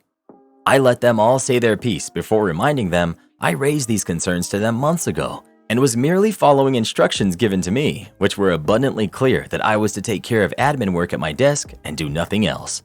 I let them know my hands were tied, so all I could do was look pretty and placate clients when we inevitably couldn't meet their needs as promised. I suggested hiring more warehousing staff to fill in the gaps left by the admin staff, who were now chained to their desk by their uniform and unable to ease the pressure of the workload like we used to. I could see that comment definitely hit them right where I wanted it to, and they couldn't argue with me for following their instructions. So I was told they would get back to me on a solution moving forward. Well, here I am at work 2 weeks later, typing this post while wearing my old polo shirt uniform. I was fully prepared to find another job if their solution wasn't reasonable, and maybe I still will look to leave this place, but I'll take the win for now. Am I the jerk for not telling her there was crawfish in the pasta? Context: I, 29 female, live in South Louisiana. All my family is from the area, Mississippi, and Texas. Our family had a cookout on Sunday for my mom's 60th birthday. It was at me and my husband's house. We did a majority of the cooking. I made crawfish, Cajun fettuccine, and husband made potato salad. We also had deviled eggs, cheese and fruit plate, boudin, and green beans brought by others. It was about 22 people over. My brother, 26 male, and his girlfriend, Brittany, who's 24, were there. Brittany is a transplant from Ohio. She's been here for a little under 2 years. She's been with my brother almost just as long. Brittany is vocal about hating shellfish, especially crawfish and shrimp. She has said that they are bugs and water roaches and they gross her out. My family, especially my dad and uncles, tease her about not liking shellfish, but it's not malicious. At the cookout, I didn't see Brittany or my brother until everyone settled. I saw Brittany was at a table with an empty bowl. She told me she loved the fettuccine and ate 2 servings. I told her that there was crawfish, head fat, and some other backstraps in it, so I was surprised she enjoyed it. My uncle was at the table talking to my brother and said some comment about how they'll make her a real Southern girl yet. Brittany immediately looked embarrassed and got very quiet. I left her alone after that as it seemed like she didn't want to talk. My brother took me aside later and said Brittany was upset and thought I purposefully tricked her into eating crawfish. I told him that wasn't true, but he said I should have made it more obvious about the fettuccine. I honestly didn't think to tell her. I was very busy, so it wasn't at the front of my mind. I wanted to talk to her, but my brother said not to, as she was already in their car and she and my brother left the cookout early despite me trying to get them to stay. I talked to my cousin about this. She thinks Brittany feels very othered and singled out. I get it, but that's not the case here, and I feel like she was being dramatic, especially since my brother left early on our mom's birthday. Am I the jerk? No jerks here.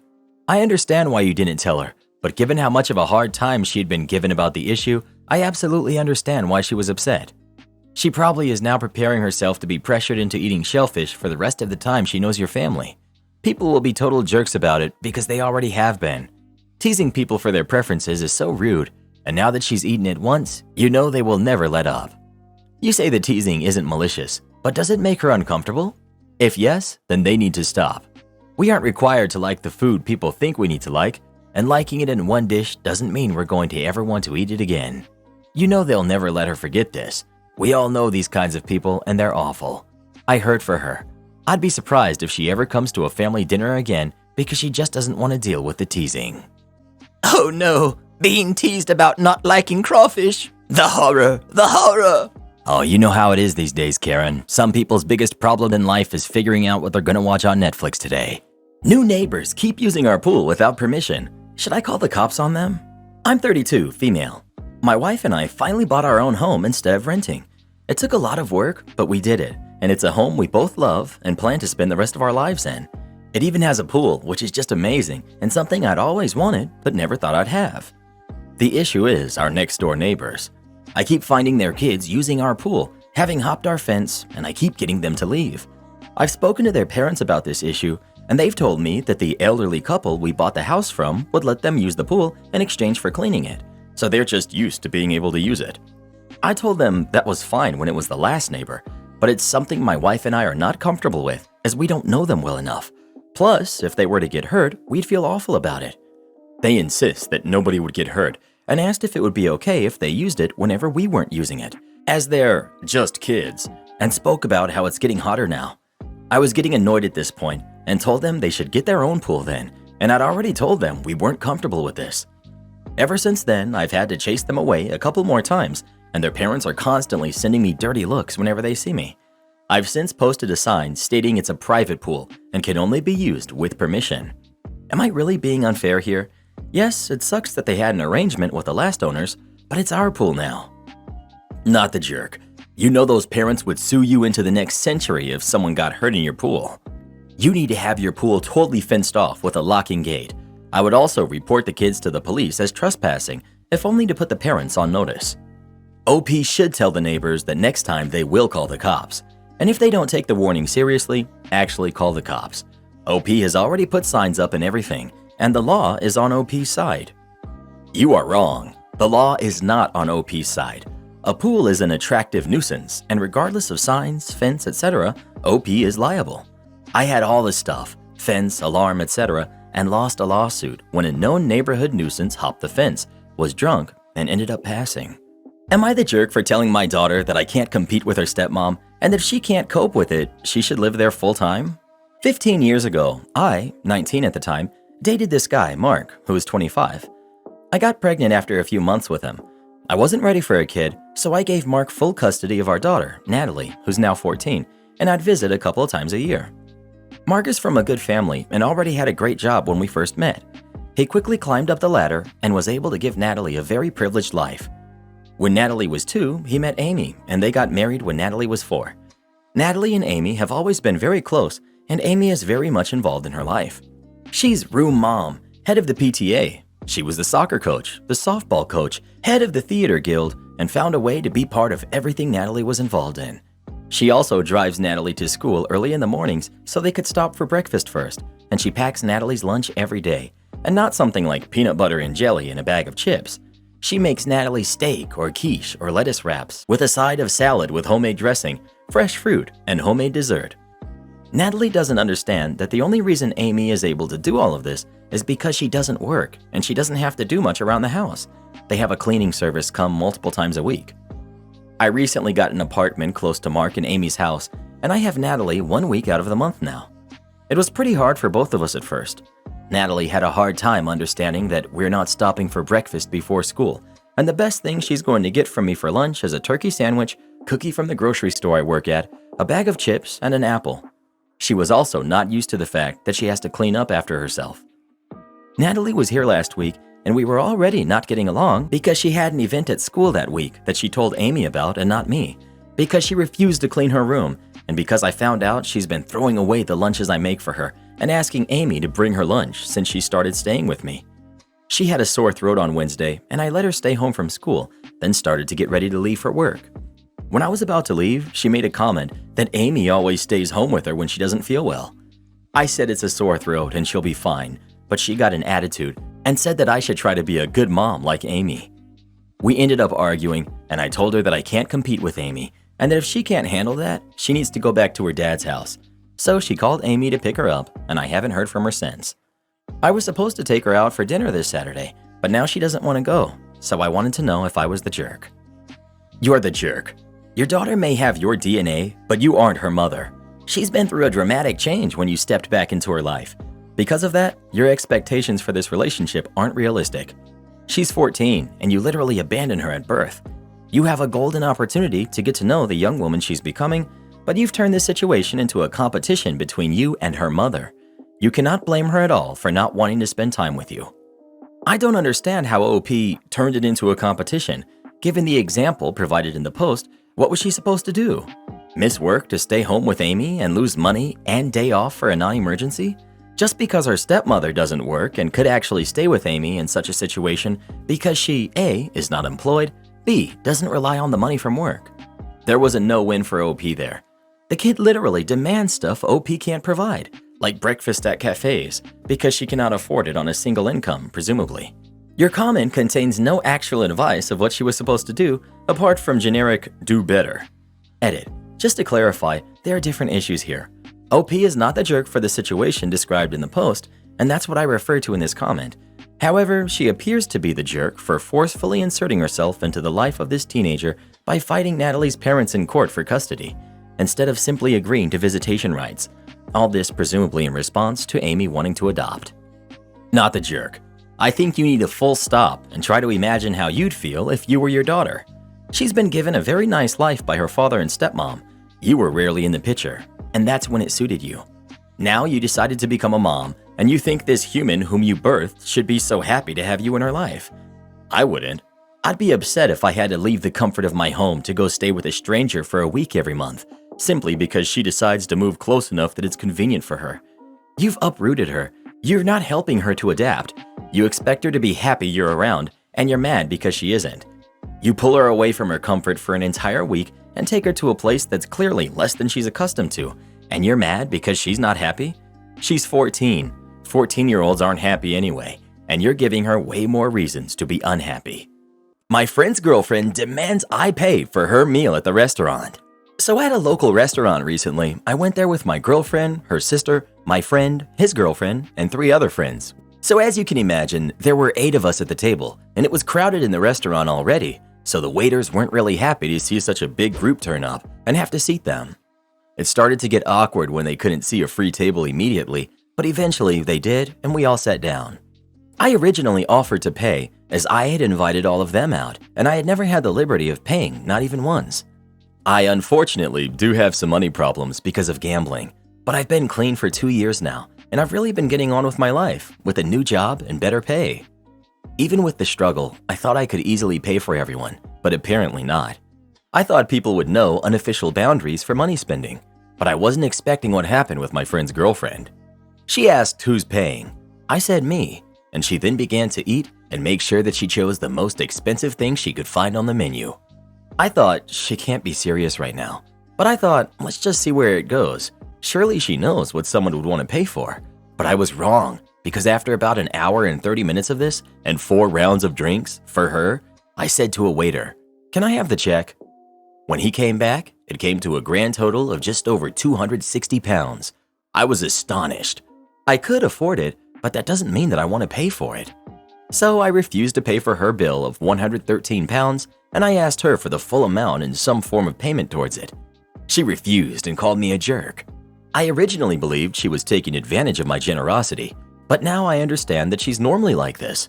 I've never gone out with her before, but her accusation made me rethink myself, and I had to ask myself, was I the jerk? Which I can't decide on internally. Not the jerk.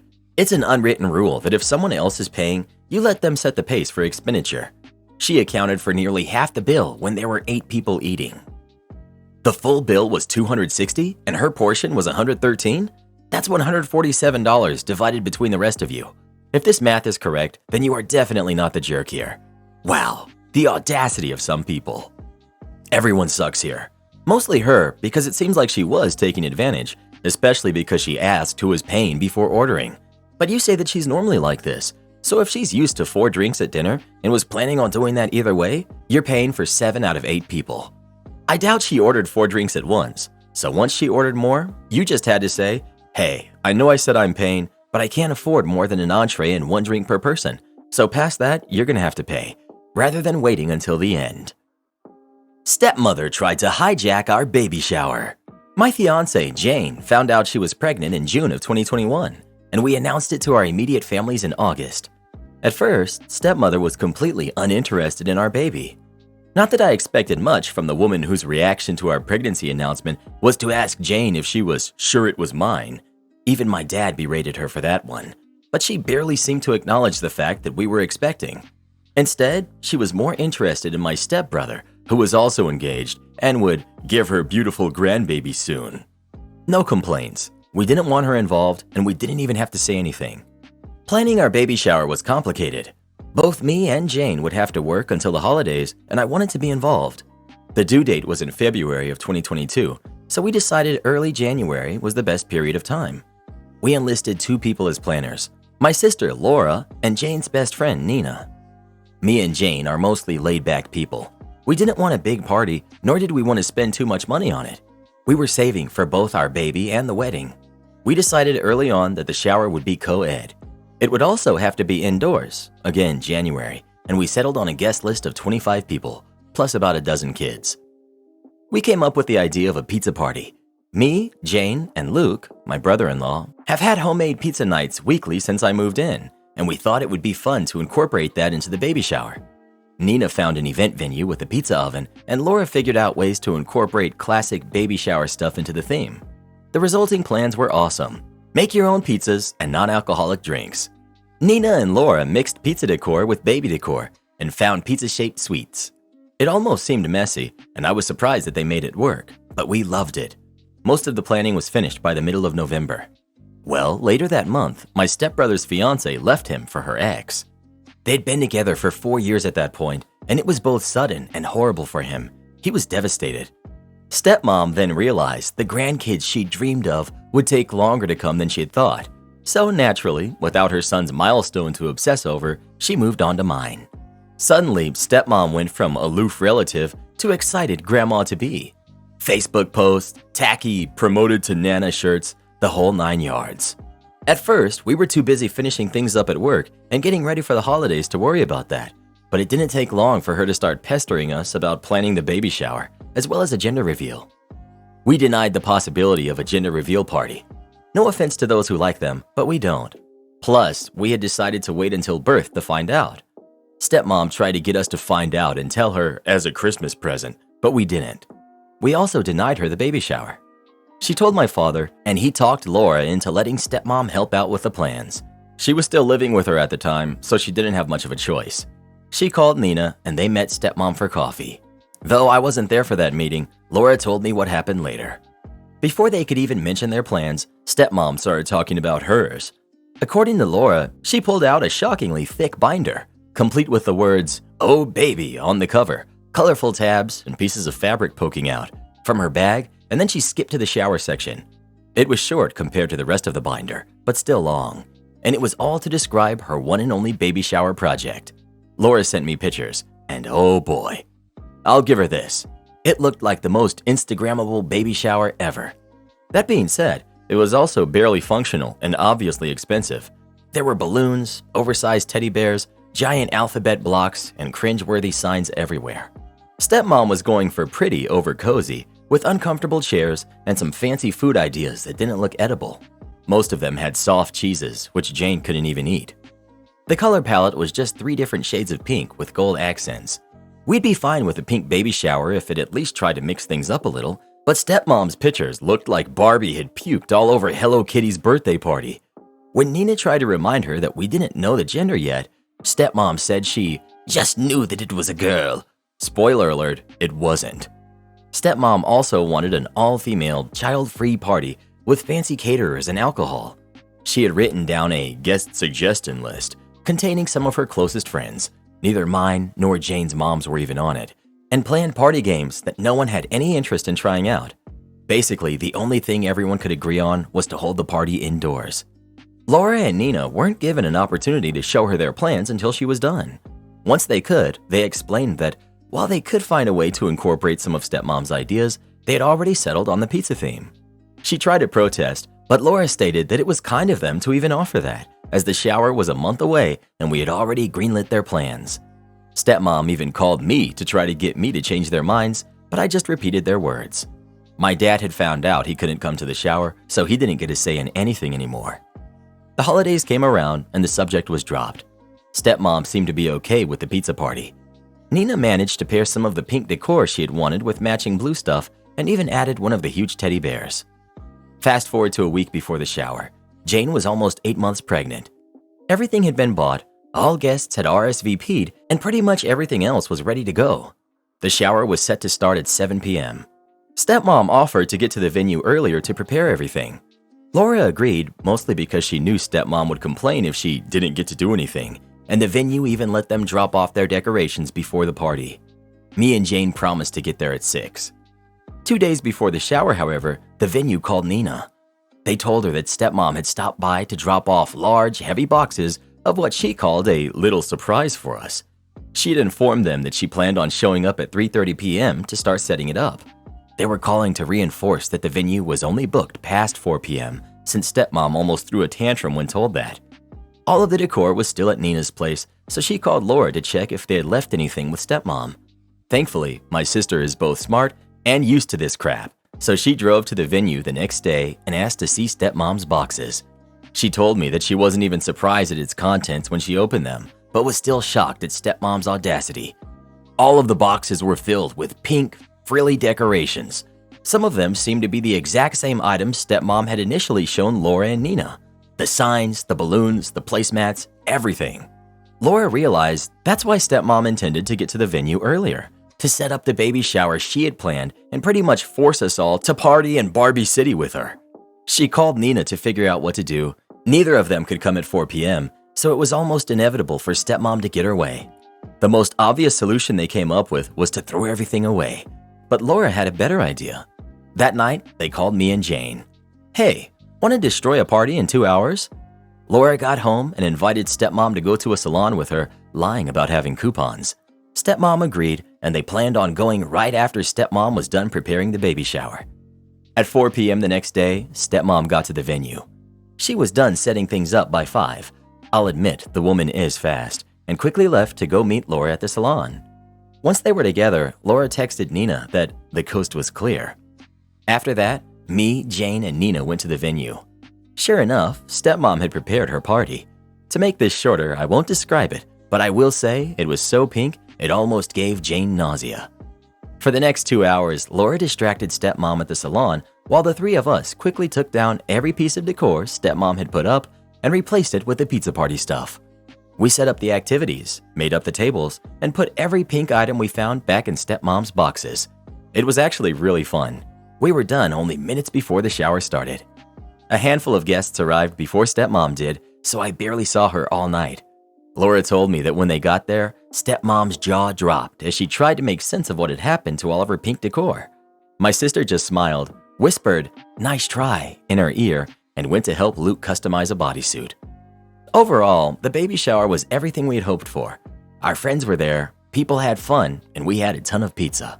So I didn't really care that stepmom spent the whole party literally sulking in the corner. Nina did catch her trying to put little pink bows on top of the cupcakes, but she quickly shut that down. I give Laura and Nina full credit for saving the day. Stepmom's interest in our baby quickly stopped after that. She stopped wearing her Nana shirts, didn't come to see us at the hospital when he was born, and refused to even acknowledge that he was a boy until she met him weeks later. Up until we went no contact, she was a very loose definition of the word grandmother. I couldn't be more grateful my son will never know her. You are required by law to make change for me right now. Years ago, I worked at a convenience store, and this store handled a lot of cash. We had a sign stating bills over $20 were only accepted with manager approval. In practice, we could accept them after using the detector pen and visual inspection. We also had a policy that we had to keep the cash in the drawer under a certain amount. We had a safe system to make drops and get change, but it had limits and timers when dispensing. Depending on what was needed, it could take 30 minutes to make change for a $100 bill. I was solo on graveyard, kept my drawer low, and didn't have to request change often. The drawer had 5 slots for bills and 5 pockets for coins, but we only kept 1s, 5s, 10s, 20s in the slots.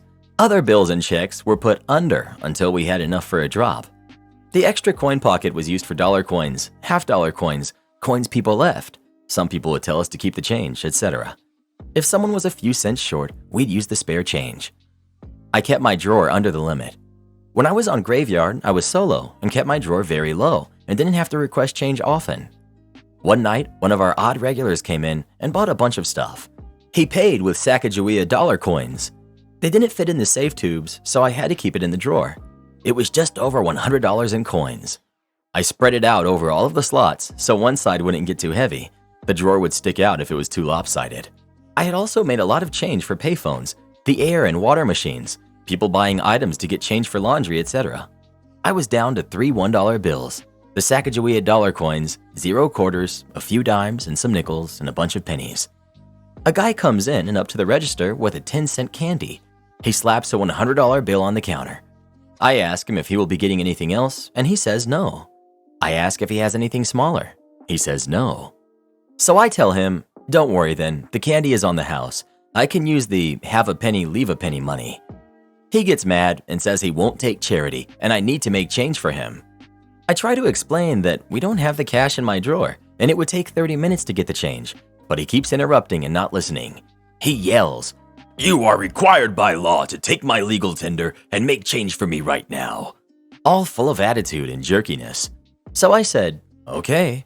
He acts smug like he wants something when I pick up the bill. I pull out my detector pen and he starts complaining and moaning. I use the pen in view of the camera, then I hold the bill up to inspect it in view of the camera.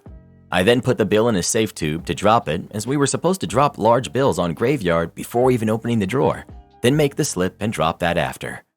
The customer is still standing there smugly grumbling, and I enter the amount tendered into the register.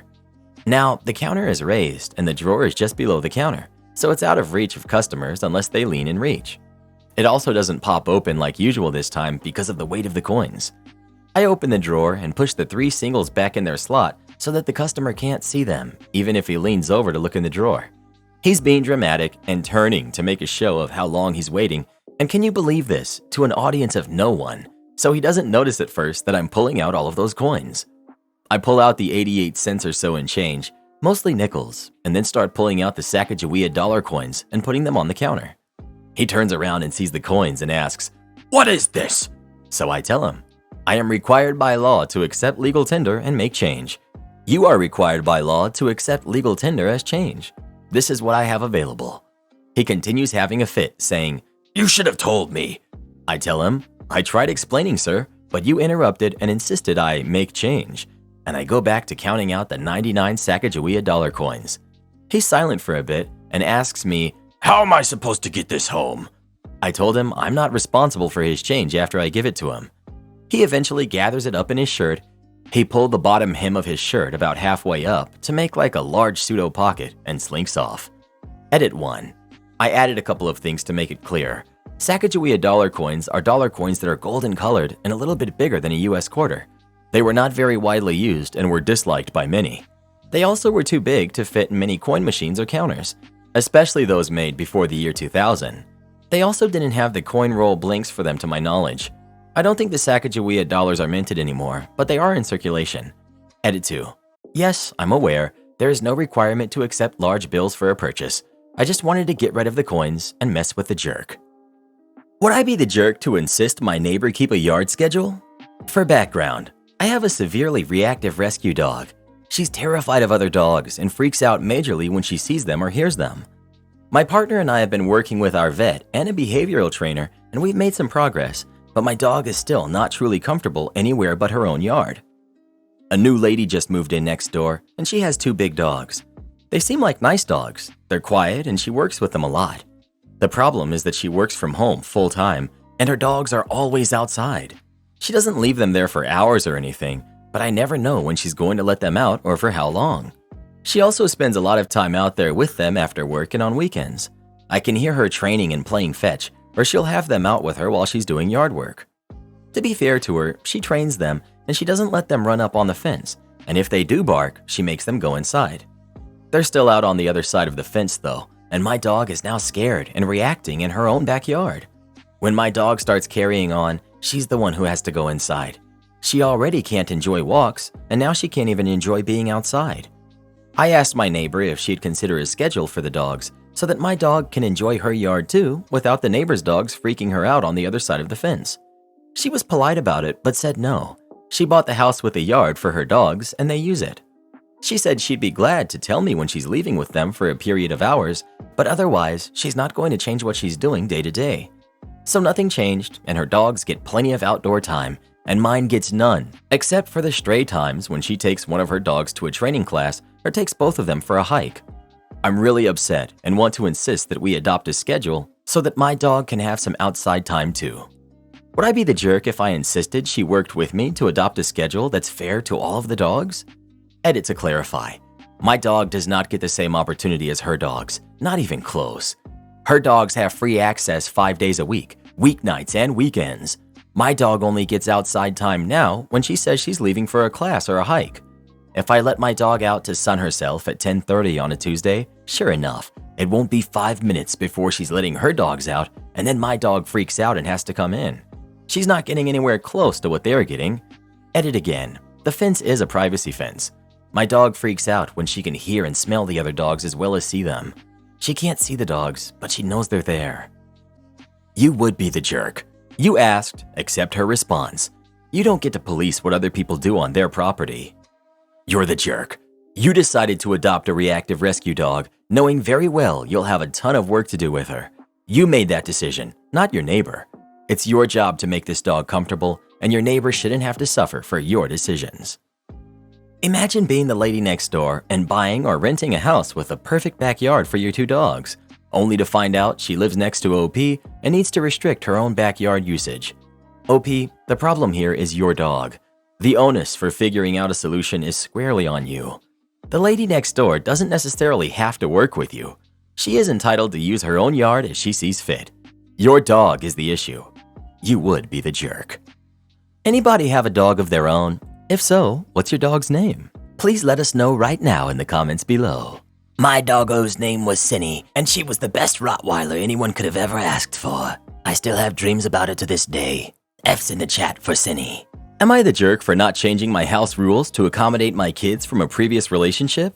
So I, 36 male, have 2 kids who are 13 male and 10 female from a previous relationship. I've been with my wife, who's 34, for 8 years. We have twin boys who are 5. We have had my older kids religiously the whole time on weekends and during school holidays. As they've gotten older, our house rules have differed from when they were at home with my ex.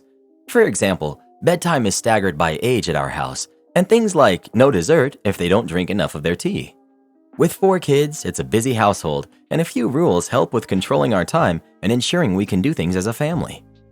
Anyway, over the last 12 months, when my older kids come over, they have expressed their dislike for some of our rules, mainly the no phones after lunch until after tea. They can have them on them and reply to messages and calls, however, it's just no sitting on social media. They can go on phones in the morning and after tea if we aren't out doing things.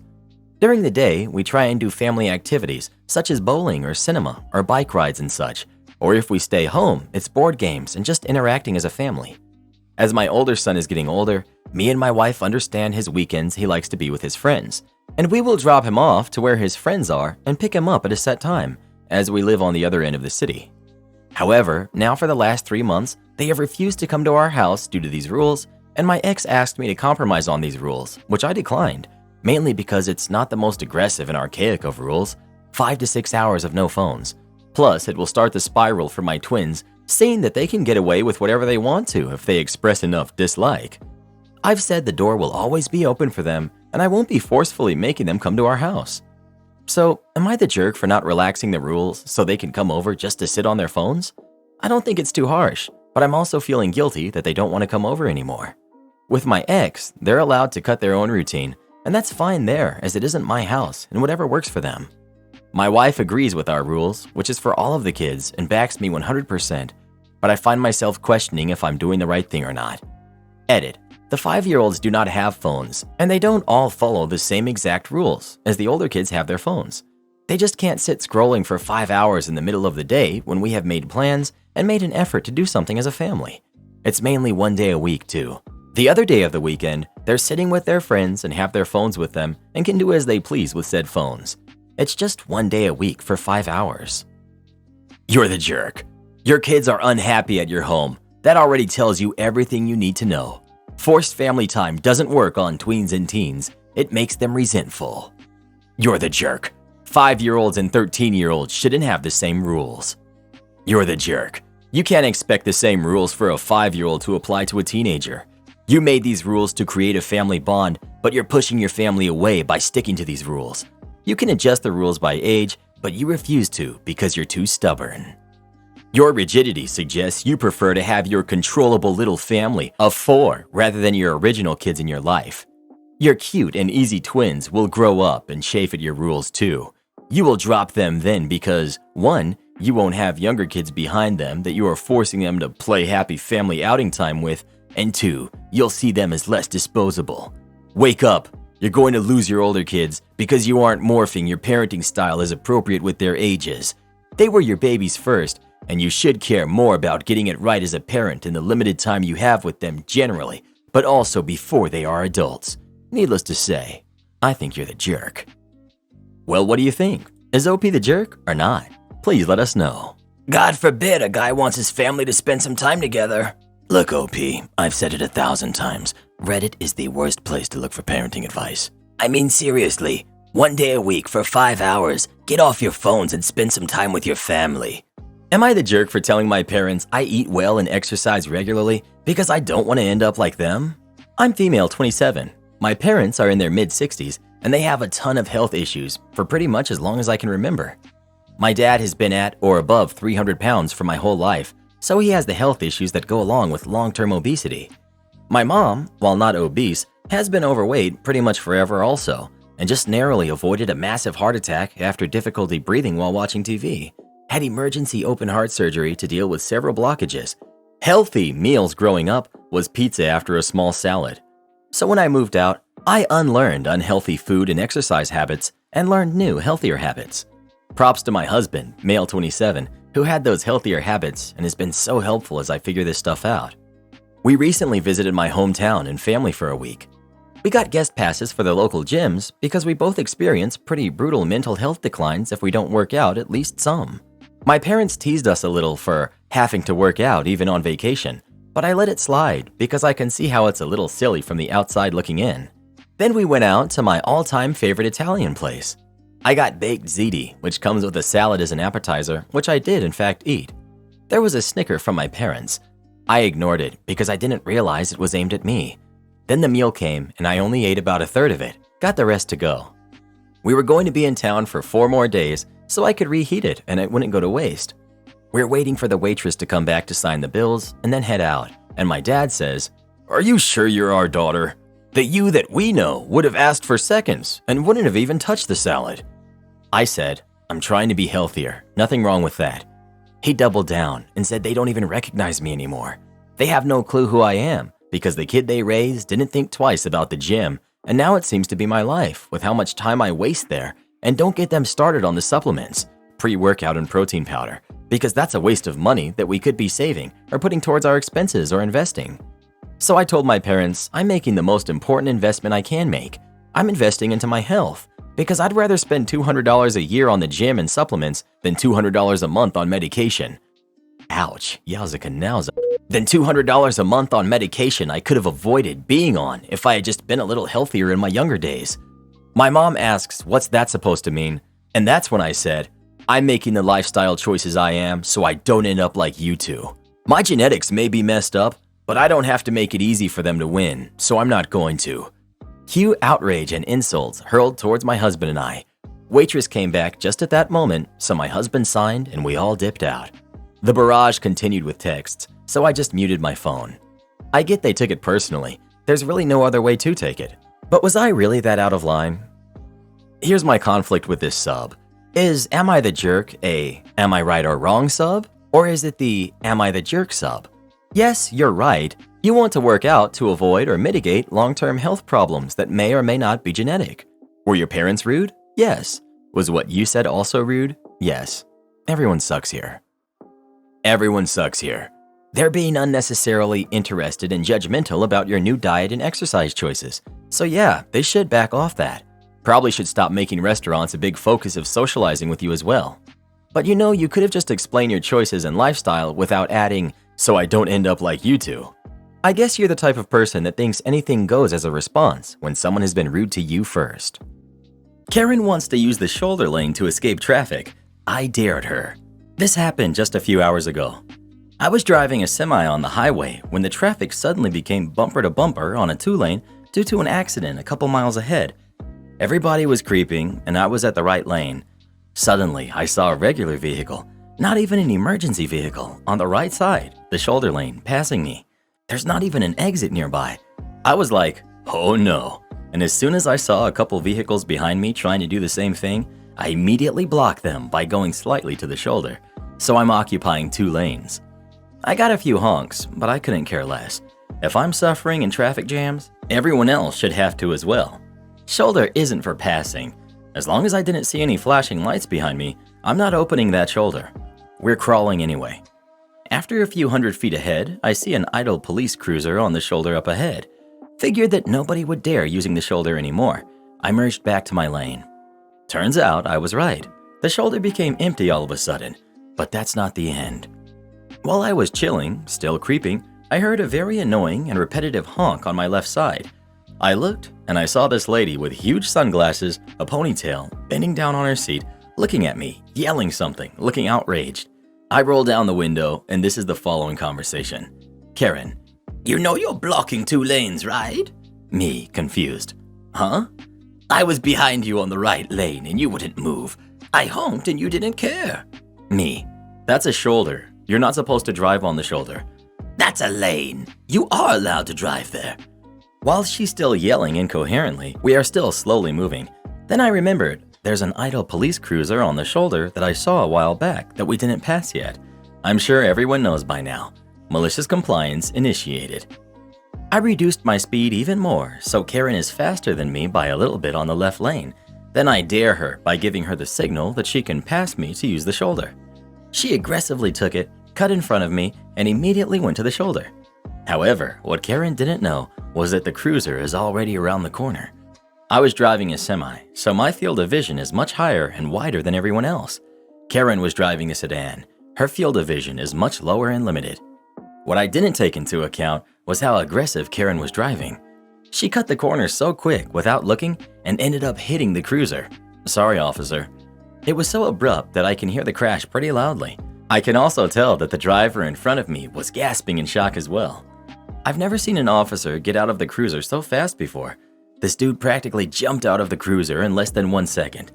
Then, this is what I witnessed and heard when I'm creeping slowly with the traffic. Not wanting to miss anything, I roll down my passenger window. Officer, get out of the vehicle. Karen, still inside her car, full fluster mode. Officer, get out, now! Karen finally gets out, and literally word per word. But I wasn't at fault. You were stopped in a lane. Officer, this is a shoulder for emergencies, not for your convenience to escape traffic jams. Karen, but... Incoherent sob story as I drove away from the scene. I couldn't hear what was going on anymore, but I kept watching my front as well as the side mirror. Judging from her body movement, she was indeed panicking while pointing at my truck. Don't know why. Then, before the scene disappeared from my mirror, the last thing I saw was the officer pulling out his handcuffs and handcuffing her. Surprisingly, she complied without causing any more scenes. Then I continued to drive into the sunset. Edit. For those who asked for a video from the dash cam, I honestly would have wanted to relive this moment as well. However, my company is too cheap to invest in dash cams. They said that a tracker system is good enough. I've been using my own dash cam for the first few days until it doesn't stick to the windshield anymore, due to non-permanent truck assignment. If there's a truck dash cam that doesn't require sticking to the windshield, I'm willing to get it. Edit 2. Some people did share with me that I shouldn't block the shoulder. While I did pay attention to flashing lights for emergency vehicles, back then it didn't occur to me that some emergency could come from vehicles without flashing lights. Thank you for teaching me a valuable lesson, and yes, I would prefer 99 Karens to pass me illegally than causing one innocent person to get hurt. I kicked out my best friend because her boyfriend broke in and stole my figurines. Me, female 21, and my best friend Alice, also female 21, have been close for more than 10 years. We went to the same schools and study abroad in Canada together. I came to Canada many years before Alice and have been living in a house that my parents paid for. That's why, when Alice arrived 4 months ago, I invited her to stay with me. She paid rent, but we never had a contract. It started when she got a new boyfriend. She's head over heels in love for him. His name's Kevin. She constantly invites him to my house without permission. He came and stayed for at least 6 days a week, sometimes overnight. I did have problems with Kevin staying in my house, but when I brought it up with Alice, she brushed it off and said he helped her adapt to this new life. He's Alice's only emotional support besides me. However, I discovered Kevin lurking around my house, especially near my bedroom and figurine room, many times when he was around. It happened a month ago when I got home from school. I didn't notice anything since all the doors were locked, even the door to my figurine room, until I discovered some of my figurines had disappeared. Neither Alice nor Kevin were home, so I assumed somebody had stolen them, since Alice never comes into my figurine room. I called Alice, she didn't pick up, but replied and said Kevin brought her to Ottawa for a surprise trip. I tried to explain that my figurines were gone. She asked if the house had been broken into and told me to go check around. Alice didn't come back until 2 days after that, but she kept sending me pictures of her going out with Kevin to fancy places. For those 2 days, I changed locks, set up hidden security cameras, alerted my parents, and I was panicking, and I was in an extremely distressed mood. Nothing happened for 2 weeks, but Kevin decided to steal again. I saw him, with 2 other guys I didn't know, lockpicking my figurine room door and coming out with my figurines through 2 cameras. I flipped out and called the police. Basically, got him arrested since stupid Kevin decided to go hang around. I believe he called Alice since she was home right after I did, crying and begging me to let Kevin go so we could talk. I literally showed Alice the evidence, but she still begged and said it was all a big misunderstanding. It has been 1 week since Kevin was arrested. Alice kept going after me and demanding that I let him go, and at one point, I just lost it. We were fighting right in the middle of the night, and I kicked her out of my house.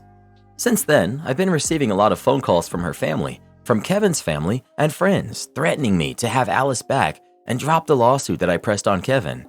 They're calling me the jerk for abandoning Alice for some figurines. They say that I'm not allowed to kick her out since she paid rent or they will sue. And now that I'm thinking about it, Alice has no one besides me and Kevin, and she's literally sleeping on my patio every night without eating and showering. So, am I the jerk? You're so far from the jerk, you're in a different galaxy. Check your local tenancy laws. It's possible that the eviction rules don't apply because you are her landlord and she lives with you. If they don't, tell her she needs to reach out to whomever for funds and needs to leave your property with her things immediately. As for the harassment, report is necessary to the proper folks. And I think it goes without saying that Alice knew how her little getaway was funded. That she has no one else local is not your problem nor your concern. She wanted you to let her thief of a boyfriend off the hook and absolutely would have expected you to still allow him in your home. She made her bed. Now she gets to lie in it for eternity. Not the jerk. Fender bender in the car wash. But who's actually at fault? Let's find out. Several years ago, I worked at a gas station with a car wash. This car wash uses a chain that pulls every vehicle through at the same speed, about 25 feet apart. The car wash was the cause of about 80% of all customer grievances. This one was a bit different. One weekday afternoon, I was stocking shelves when a young woman and an old man come in together. They spot me and say that we need to have a conversation, so I move back behind the counter. Okay, so what can I do for you? I ask with a smile. The woman is about to speak when the old man cuts her off. Your car wash damaged my car. Both of ours. Not the first time that I've heard this. Huh, how so? I ask. The woman chimes in. We were both in the car wash. I was ahead of him, and the car wash pulled his car into the back of mine. Hard. Immediate red flag. That's impossible. The chain can't pull one vehicle faster or slower than another. So I tell them exactly that. The woman says, Is it Pop? Are you calling me a liar? The man asks, interrupting her. She's visibly annoyed.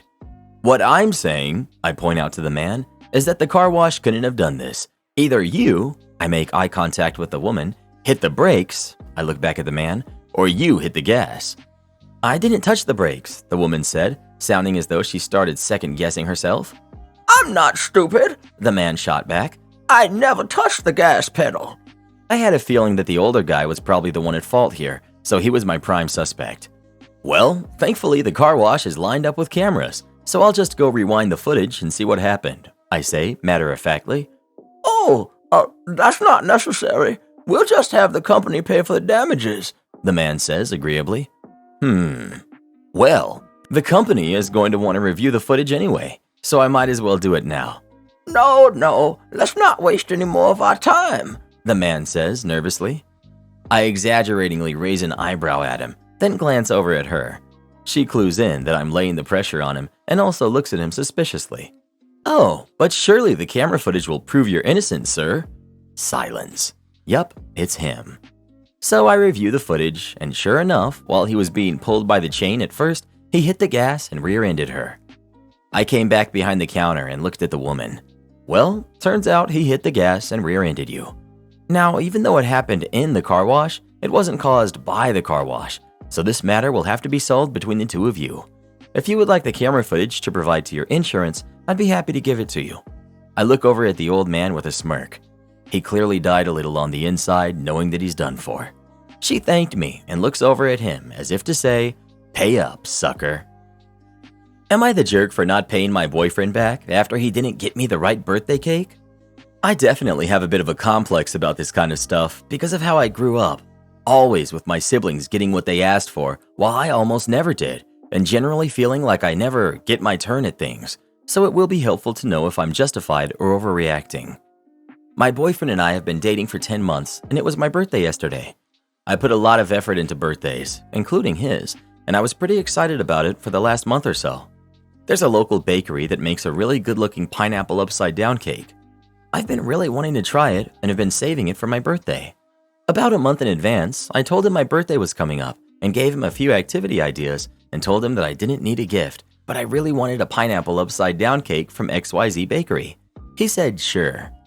Now, I know this was probably annoying, but I did mention this specific cake several times, even before last month.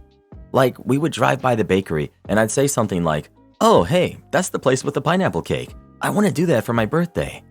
I wasn't deliberately hammering the point home or anything, or aware that it was going to end in a cake-centered conflict, but there were a couple occasions where it came up. And then a week before my birthday, I did text him a reminder about the cake, so that he would have the bakery info on hand. Yesterday rolls around, and my boyfriend comes over to my apartment and gives me a gift, which is a Kindle. Not a bad gift, and I know they're expensive, but not something particularly relevant to me either. Then he says, let's have cake, and presents what you all know by now is not the pineapple upside-down cake, but just a regular grocery store cake with the frosting balloons. Vanilla cake with vanilla buttercream. You guys, I was legitimately sad. If I knew he was going to drop the ball on this, I would have just gotten myself a pineapple cake months ago instead of waiting. I was on the verge of tears because of not getting the one thing I actually wanted, which was that stupid cake. So I told him I was very disappointed and that he should just go home. He had 2 tickets to a comedy show for that night, and one ended up going to waste. Now he's annoyed because it is, of course, just a cake, and wants me to reimburse the cost of the wasted ticket. It was only about $30, but I'm bristling at the principle of it and said I didn't owe him the money. He sent me a Venmo request for $30. Am I the jerk if I don't pay? Not the jerk. I'm sick of boyfriends and husbands getting a pass on things like this. You clearly told him what you wanted, and then he didn't even get the cake. You asked him for one thing, and he couldn't even do that right. Exactly. How hard is it to follow instructions? I mean, you needn't put any effort. You are told exactly what she wants. I get wanting to give her a more thoughtful gift, but OP said the Kindle wouldn't be relevant to things they like to do. If my husband kept telling me, "Babe, I think this cake would be cool for my birthday," it would be the first thing on my mind to purchase for his birthday. I mean, either he's not listening or he doesn't care. Guy. Girls are so confusing. Why can't they just say what they're thinking? We're not mind readers. Girl. I'd love a pineapple upside down cake for my birthday. Literally, just the cake would make me happy. I'm saving the opportunity to try it for my birthday. Please get me that specific cake that I want for my birthday. Guy. Gets girl anything but cake. Girl cries out of frustration. Guy. I think you need to calm down. I don't understand why you're upset. This entire post pains me. You are not the jerk. Edit. Some fragile egos have been bruised by my incredibly relevant comment. This comment is a literal imitation of the scenario OP explained, yet some of you are taking it pretty hard. This situation absolutely does happen. If this post had been about a neglectful girlfriend who doesn't properly communicate her needs, then I would have mocked that too. Calm down, dudes. We know you're not all bad. If you're a guy and you don't do this to your girlfriend, then you should have been able to figure out that this isn't about you. Everyone sucks here. This may sound a little direct, but I think you both need to grow up. Your birthday isn't about asking for things that you want and getting them. That's for kids. You're an adult. If there's something you want for your birthday, you get it yourself. Other people get you gifts from their heart. They do what they can for you to honor your birthday. Never reject a gift because you think it's not good enough. It's truly immature behavior. Any gift should be accepted with grace. On a separate note, if you feel like your boyfriend doesn't respect you or listen to you or care enough to take the hint that you're casually dropping, then maybe you have a separate issue. You two may not be right for each other, or maybe it's just too early for either of you to be in a relationship when you're this immature. You're the jerk. I don't care what the top comment says. He messed up, but acting that way is so childish. Edit. I would hate to date all of you downvoters. Well, who do you think is the jerk? OP or her boyfriend? Please let us know. To be honest, I would have just gotten them the cake they wanted. But at the same time, I wouldn't want to be in a relationship with someone who flips out over me getting them the wrong cake. Careful, Karen. People might get mad at you for saying that. You know how serious some people are about the things they ask for and feel entitled to. Don't remind me, Reddit boy. Am I the jerk for refusing to pay for my boyfriend's flights to come visit me? I, 26 female, am in a long-distance relationship with Jay, 27 male. We've been friends for 5 years and dating for about a year and a half. Because of a previous failed long-distance relationship, I said from the very beginning that I didn't want to be in one again. But then lockdown rolled around and we were living in the same city for a bit, and I fell for him and got myself into another long-distance relationship. When our office reopened and I moved back home, 1,100 miles away, we agreed to see each other once a month, alternating locations. We've been good about keeping this schedule, but there is the occasional month where I'll go and visit him instead of him coming to me. Whoever is visiting pays for their own flights, and the person hosting covers dinners and activities. I feel that it has been a fair arrangement, as we both have full-time jobs and make decent money. However, I'm much better at money management and saving than he is, so he often finds himself stressing about funds, but still buying unnecessary stuff and making poor financial choices. It stresses me out to no end, and he knows this and is trying to do better. I recently received a raise at work and was super excited about it, given that life in general has been getting much more expensive. When I told Jay about my raise, his first reaction was to ask me to start paying for his flights to see me, as well as continuing to pay for mine to see him. I reminded him that's not the arrangement we had, and that my lifestyle does not change with this raise. I just plan on putting more money into my savings. He seemed really upset by this answer. I said that I don't think it's fair that I have to pay for everything just because he chooses to spend his money on unnecessary things. He says that I'm well off, and since I won't pay for his ticket, it makes him feel like I don't want to see him. I do want to see him. I just feel like it's not my responsibility to support him financially. And if I do, it will enable his current spending habits. He said it's incredibly selfish of me to think this way, and I understand where he's coming from, but I just don't agree. So, am I the jerk or selfish for refusing to pay for his flights to visit me? Unnecessary stuff. He enjoys collecting a certain type of liquor that can be hundreds of dollars per bottle, making modifications to his car, and other pretty expensive hobbies. Edit. We alternate months and visit each other evenly. The exception is over the summer. We met because our families have summer places in the same little lake community, so in the summer we meet there. It's a 2-hour drive for him and a 3-hour flight for me. But that I'm totally okay with. What Jay chooses to spend his money on is none of your business, just like it's none of his what you do with your money.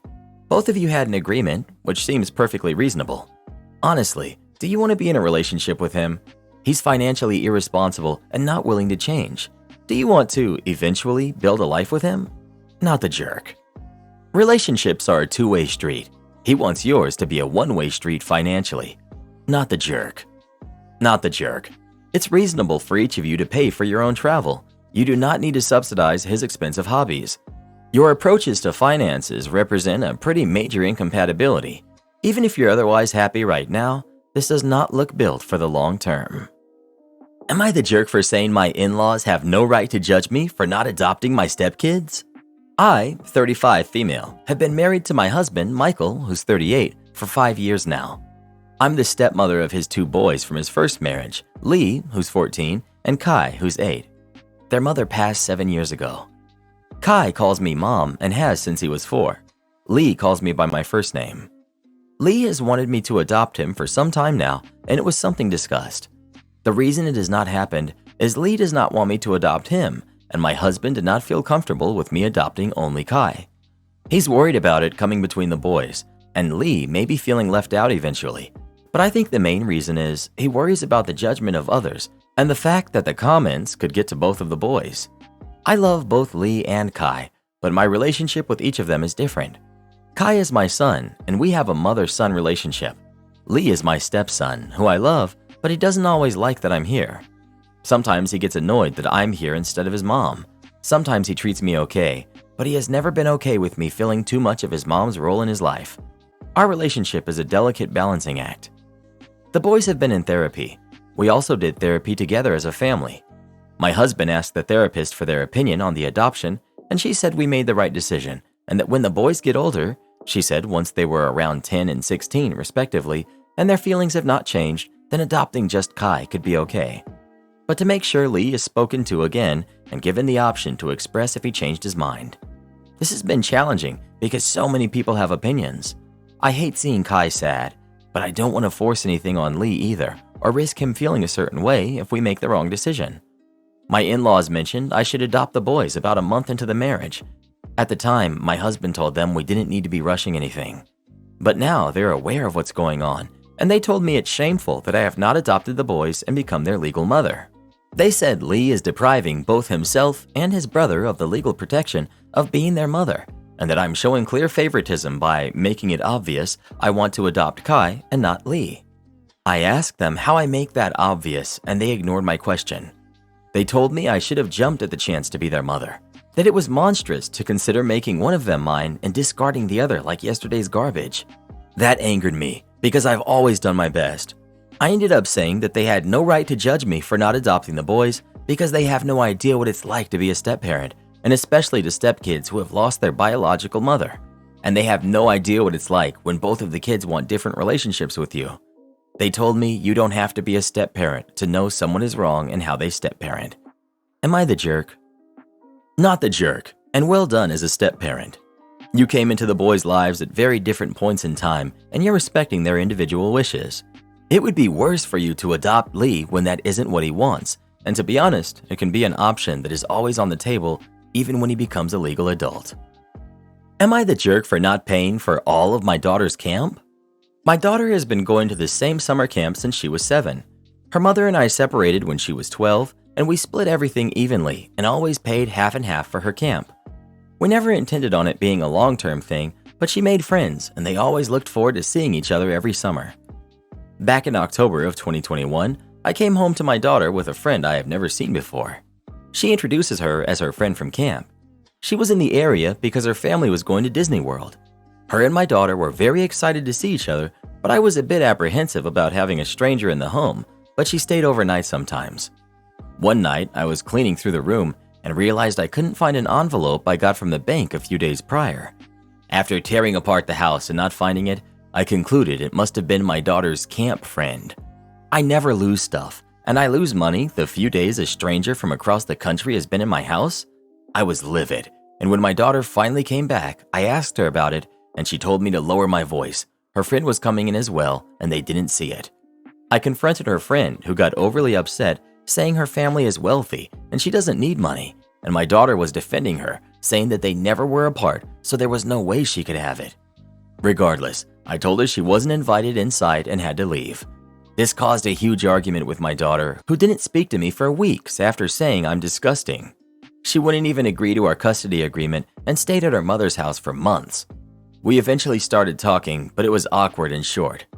In the summer of 2022, her mother asked me to pay for her half of the summer camp, and I refused. Why would I pay to board my daughter with a thief? This caused another huge fight, and my ex paid for it all that summer. My daughter hasn't spoken to me since and refuses to come over. I decided to sell my car recently, and before I sold it, I did a deep clean and ended up finding the envelope in my trunk. I was so confused about how it got there, but was relieved to find it. I felt terrible about the situation with my daughter, so I texted her letting her know I found the money and that I'm sorry. We spoke, and she said she wants me to say sorry to her friend on a 3-way call, which I did, and my daughter said to make up for it, I need to pay for all of her camp, just like her mother did last year when I refused. I was taken aback and said no, I'd pay for just half. She got upset again, saying it's the least I could do after I refused to pay last summer over money I misplaced, after blaming her friend and embarrassing her, and I'm a huge jerk. Am I the jerk? I truly thought her friend robbed me, and that it was the right thing to do to not send her there. You're the jerk. You accused this kid of being a thief with precisely zero evidence that she stole your money. Your only reasoning was essentially that you couldn't possibly be at fault because evidently you don't think it's reasonable to consider you left it in your trunk. Never mind, you're a jerk. Then your ex had to cover your share of camp last year because you were still making baseless accusations with no evidence. If you want to stick to 50-50, then you owe your ex for last year because she covered your share. Or you could just pay the entire amount this year. You made a ton of massive mistakes here, and you want to pretend like none of them even happened. Not how it works. You need to own up to your mistakes and make them right. Part of that is paying for what your ex covered last year because it was a mistake to make those accusations and not pay. Neighbor blocked our car in the driveway, so I got her car towed. My fiance, 30 female, and I, 29 male, barely moved into this house a few months ago. The first week, we noticed a car parked right on our driveway, which obviously didn't belong there. When we went outside, the lady who lived next door asked if this was okay. Her house is right at the corner of the street and there's no driveway. She said the last owner was fine with letting her park there, so she hoped we wouldn't mind. Our driveway is big enough for 2 cars, so we said for now it was okay. After our son was born and I had to go back to work, we decided to buy a second car so it's easier for her to get around. All 3 cars don't fit, so we had to tell our neighbor she can't park there anymore. Ever since, it's become a whole issue. Once, she was parked behind me when I was leaving early in the morning, so I had to go banging on her door at 6 a.m. She had the audacity to be mad for me waking her up. I reminded her that she can't park there again, so we thought she got the message. Second time was when we were on our way home from the park. She was already parked there, so we would have had to park behind her. I went to go knock, and she said she was just putting her groceries away since we weren't home and the driveway is closer. This last time when it happened, my car wasn't working, so my brother came to pick me up early. My fiance had to take our son to his 4-month appointment, but the lady's darn car was parked right behind her, so there was no way for her to pull out of the driveway. She told me the neighbor wasn't answering the door. It got late, so she had to reschedule her appointment.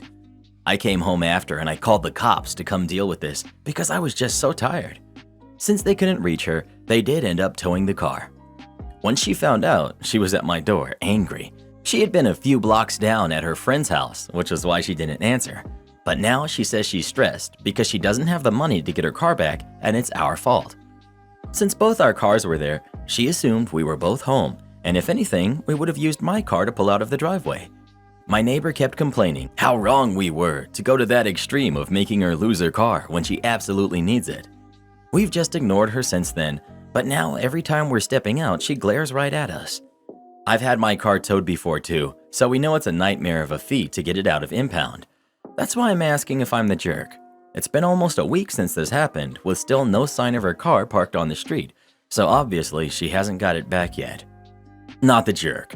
You asked nicely, she ignored you. You pounded on her door on repeated occasions not so nicely, and she ignored that you didn't want her parking there. The next logical step was to get the car towed, because she wasn't getting the message. Bet she won't park there once she has her car back. Problem solved. Also, if the doctor charged you for a visit that you had to cancel last minute, I would send the bill to her too. Don't expect her to pay it, but at least to realize that she is costing you for being the jerk.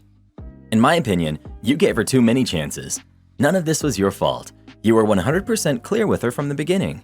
Your neighbor has some seriously skewed way of rationalizing this.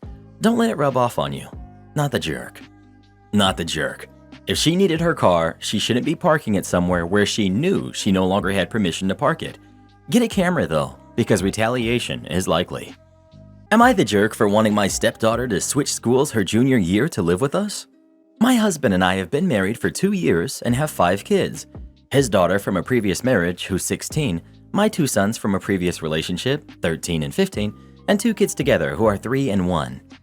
My husband's daughter lived primarily with her mother until she was in 8th grade, when she was offered a scholarship to go to a very good boarding school for high school.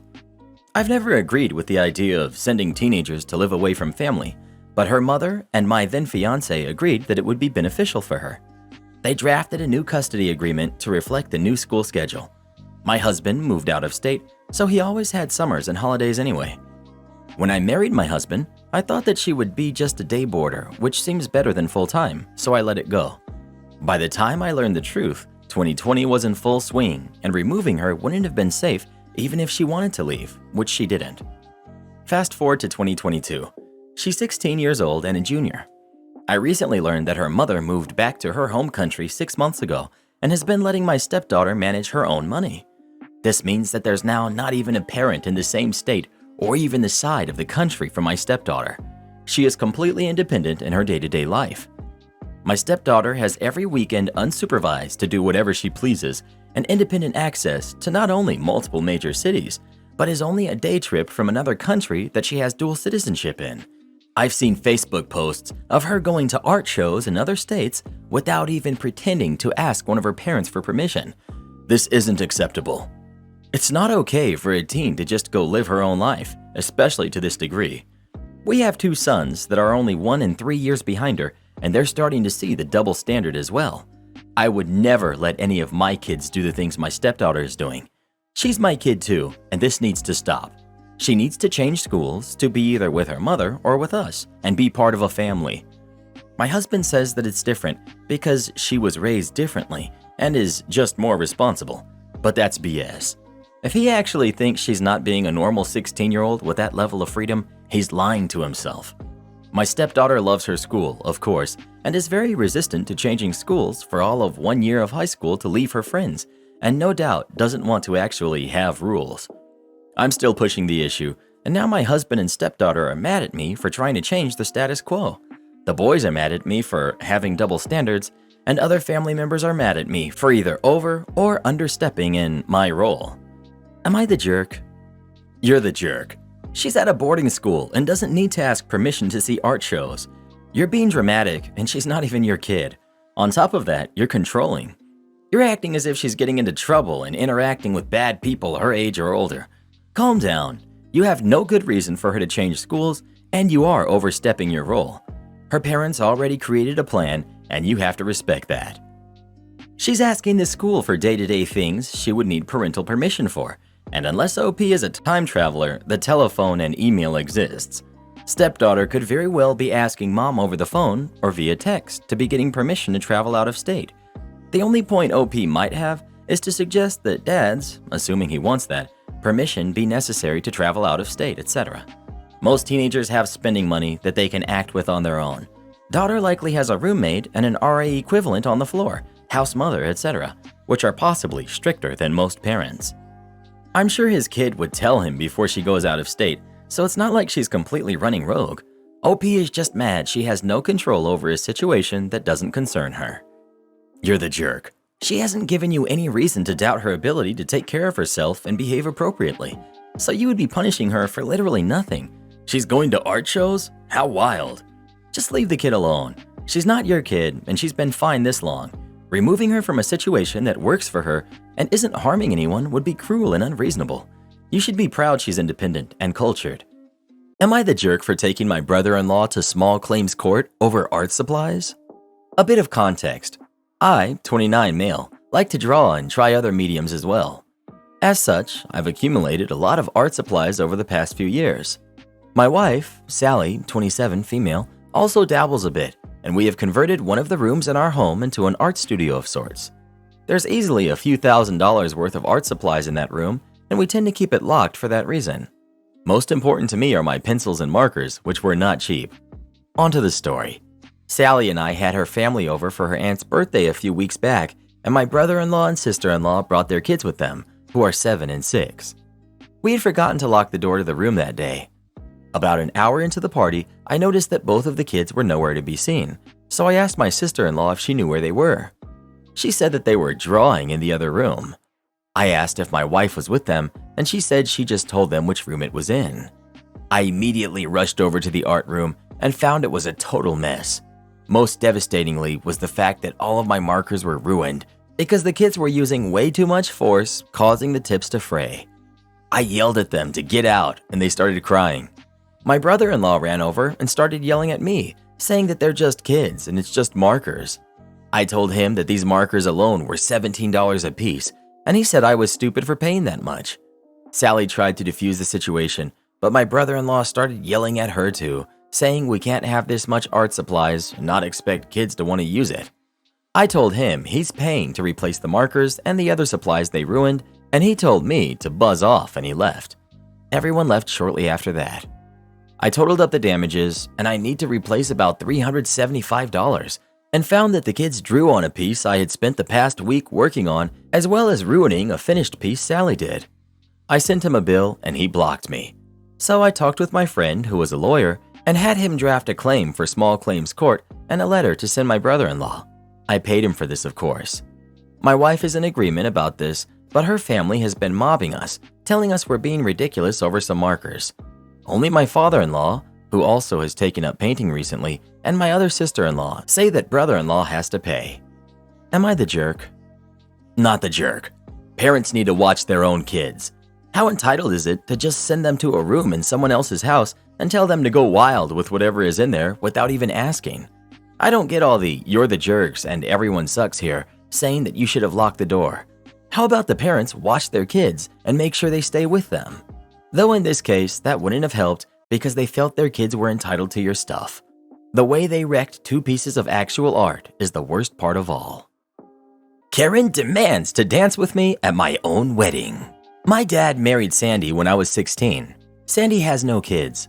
She was upset to learn that I mostly went to my grandparents' house after school and that I wanted to continue that when she moved in, something I had been doing since my mom passed when I was 4. I'm close to my grandparents. My mom was their only kid, and I'm their only grandkid. So maybe that made us a little bit closer, or maybe it's just all the time that we spent together. But anyway, that was a time when Sandy wanted me to be home after school instead of at my grandparents because she wanted the chance to have some mother-son time, and she said she was taking her role as my mother seriously. I told her it was nice and all, but that she wasn't my mother, and that was okay, not to stress out over it. A few weeks after that exchange, she told me about her first marriage, how she raised her stepkids from the time that they were elementary schoolers to teenagers, and then her husband passed and they wanted to be with blood family and cut all contact with her. She was like, "I know you're older and all, but I've always wanted to be a mother, and you lost yours when you were 4, so why not let me be your new mother, and we can both get what we need?" I told her that was not something I needed and sorry. I knew she was never happy about that. She always kept trying to push that boundary. She would introduce herself as my mom, me as her son, and would talk about being a boy mom. I never wanted a new mom and always made that clear. It was a couple of weeks ago that things turned a little nasty. She heard I was doing a special dance with my grandma at my wedding in November and told me she deserved a dance too. She said she's the person who is in the position of mom. She's the future grandmother of my kids, and she deserves her chance to be honored with something public like that. She told me I'm a young man and need to learn how to treat a woman who has been in the role of my mom for a decade now. I laughed, which only made her angry. She told me she was demanding a dance after everything she's done for me. This is when I told her that she needs to accept she is not a mother, that as sad as it is, she can't make it happen with someone else's kid, and that she is not entitled to demand a dance at my wedding since she's not a mother or a parent to me. She said, knowing what she has been through, I should be ashamed of myself for talking to her like that. My dad called me after and asked if there was anything I could give her to make her feel better because she's really hurt. Am I the jerk? Not the jerk. That's a lovely thing to do for your grandmother. You told stepmother she wasn't a mother figure to you, and that's your choice. Don't feel bad about it, OP. Have a lovely wedding when it comes.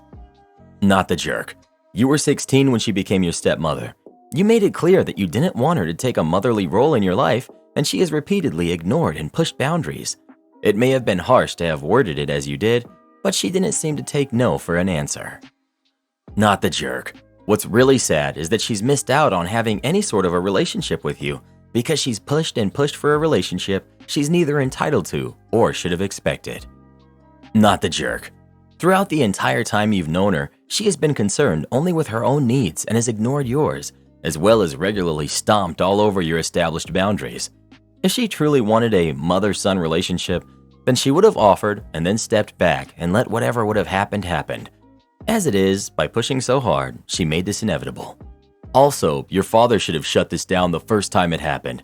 This is almost as much his fault as hers. By the way, her issues with her previous family are not yours to deal with. It's hers, and it is unfair of her to make it your responsibility. Would I be the jerk for going to the funeral of my ex-girlfriend's brother and missing my sister-in-law's wedding? I, 25 male, am in a relationship with Amelia, who's 26. We've been together for 2 years and she's wonderful. We live together and I think we are close to engagement. In the past, I was in a relationship with Julia, 25 female. We met in high school and had a very passionate relationship for 5 years, but it didn't work out. In the end, it got quite heated between us and even with her parents, so we blocked each other. Julia had a brother, Dan, who's 2 years younger, and we always shared a special bond. Like me, he wanted to become a doctor, and I helped him with med school. Even after the breakup, we stayed close. Julia and their parents weren't aware. He was definitely very important for me, almost like a younger brother. Unfortunately, Dan had an accident and passed last week.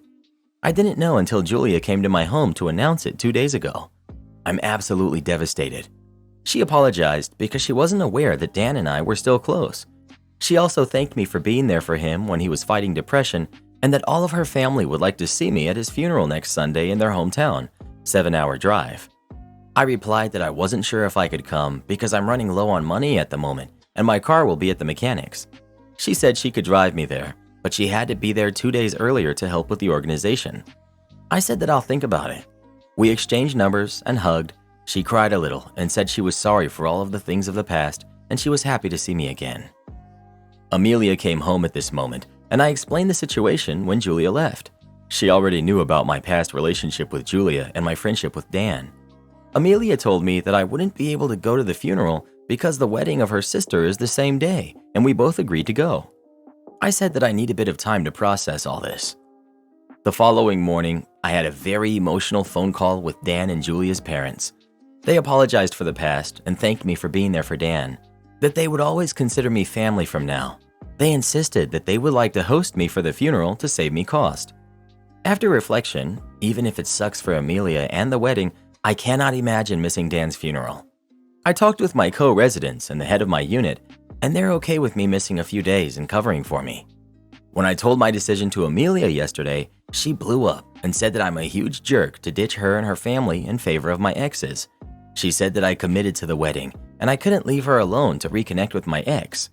We had a big argument and we haven't talked much since. I had some messages from her friends and her sister. They said that I'm a major jerk for abandoning my girlfriend in favor of my ex.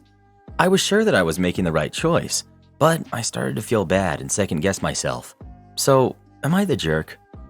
I'm gonna say no jerks here, because I understand wanting to be at Dan's funeral, and it's not like you're missing the wedding to go party with friends or something, but I can also understand why your girlfriend would be upset. You're going with your ex a few days early and staying with your ex-girlfriend's family who you didn't get along with in the past to the point of blocking them on your phone. Would you be totally fine with her missing a, hopefully, once-in-a-lifetime family event to be with an ex for a funeral and being with them for days, not just a few hours? I'm not gonna sugarcoat this. There's a chance you come back from the funeral with her stuff moved out. I agree with no jerks here. I wanted to say you would not be the jerk because in a perfect world, going to a funeral would not be a problem and everyone would understand why it would be so important for you to go. However, there are definitely a lot of complicated feelings involved. Your girlfriend is disappointed you're backing out of the wedding and jealous you're going to be with your ex. When I'm just reading this online, I can absolutely see your point and think, yeah, of course he should go. But if I'm honest with myself, if I was in your girlfriend's shoes, I don't know if I would be able to rise above those emotions and think the same. So you are definitely not the jerk for wanting to go, and while it would be nice for your girlfriend to be able to see it that way, I certainly won't call her the jerk for feeling disappointed and jealous over the situation. I hope you both can take a step back, work on communicating through this, and figure something out. It is definitely a tough spot to be in. Okay, wait. You and your ex blocked each other because it got so heated, but she came by your house after her brother passed, and she didn't know you and the brother were still close? How did she know where you lived if you hadn't been in contact? She wants you to go home to the funeral and stay with her extra days? Hello? If you were blocked for years, how did she know where you live? None of this adds up. Seems like you might have still been in touch with her. Also, a funeral is for the living. You already had a phone conversation with her family and visited with her when she showed up at your door by mental telepathy since y'all had no contact. You say you want to marry your girlfriend now, but you're picking your old girlfriend and her family over her. This has nothing to do with Dan. He's gone. You're gonna stay with your ex for days when emotions are everywhere and think that your girlfriend's supposed to be okay with that? This is the end of your current relationship, and you will only have yourself to blame. You need to say it like it is. You're choosing your past instead of your future, and you will only have yourself to blame when you have to build a new future because of your choices. That's my hoodie, not a dog leash. So this just happened. I, 38 female, have worked different retail and customer service jobs most of my life, and I've dealt with my share of entitled customers at work. I've even been mistaken as an employee at a bunch of stores, but this was my first confrontational experience as a customer. My daughter and I were at Wally World getting dog food and a couple of last-minute ingredients for dinner. I'm loading a large bag of dog food while trying to keep a toddler entertained when it happened. An entitled Karen appeared. Obnoxiously pink outfit, fake gaudy jewelry, badly dyed hair, and nails long enough to make a tiger jealous. I didn't even know she was there until I felt a sharp jab in the shoulder with those nails. I turned around to an expression that could curdle milk. I say, yes? Load 4 bags of dog food in my cart, she demanded, pointing at the 40-pound bags that I had just loaded into my cart. No, please. No polite, would or could you.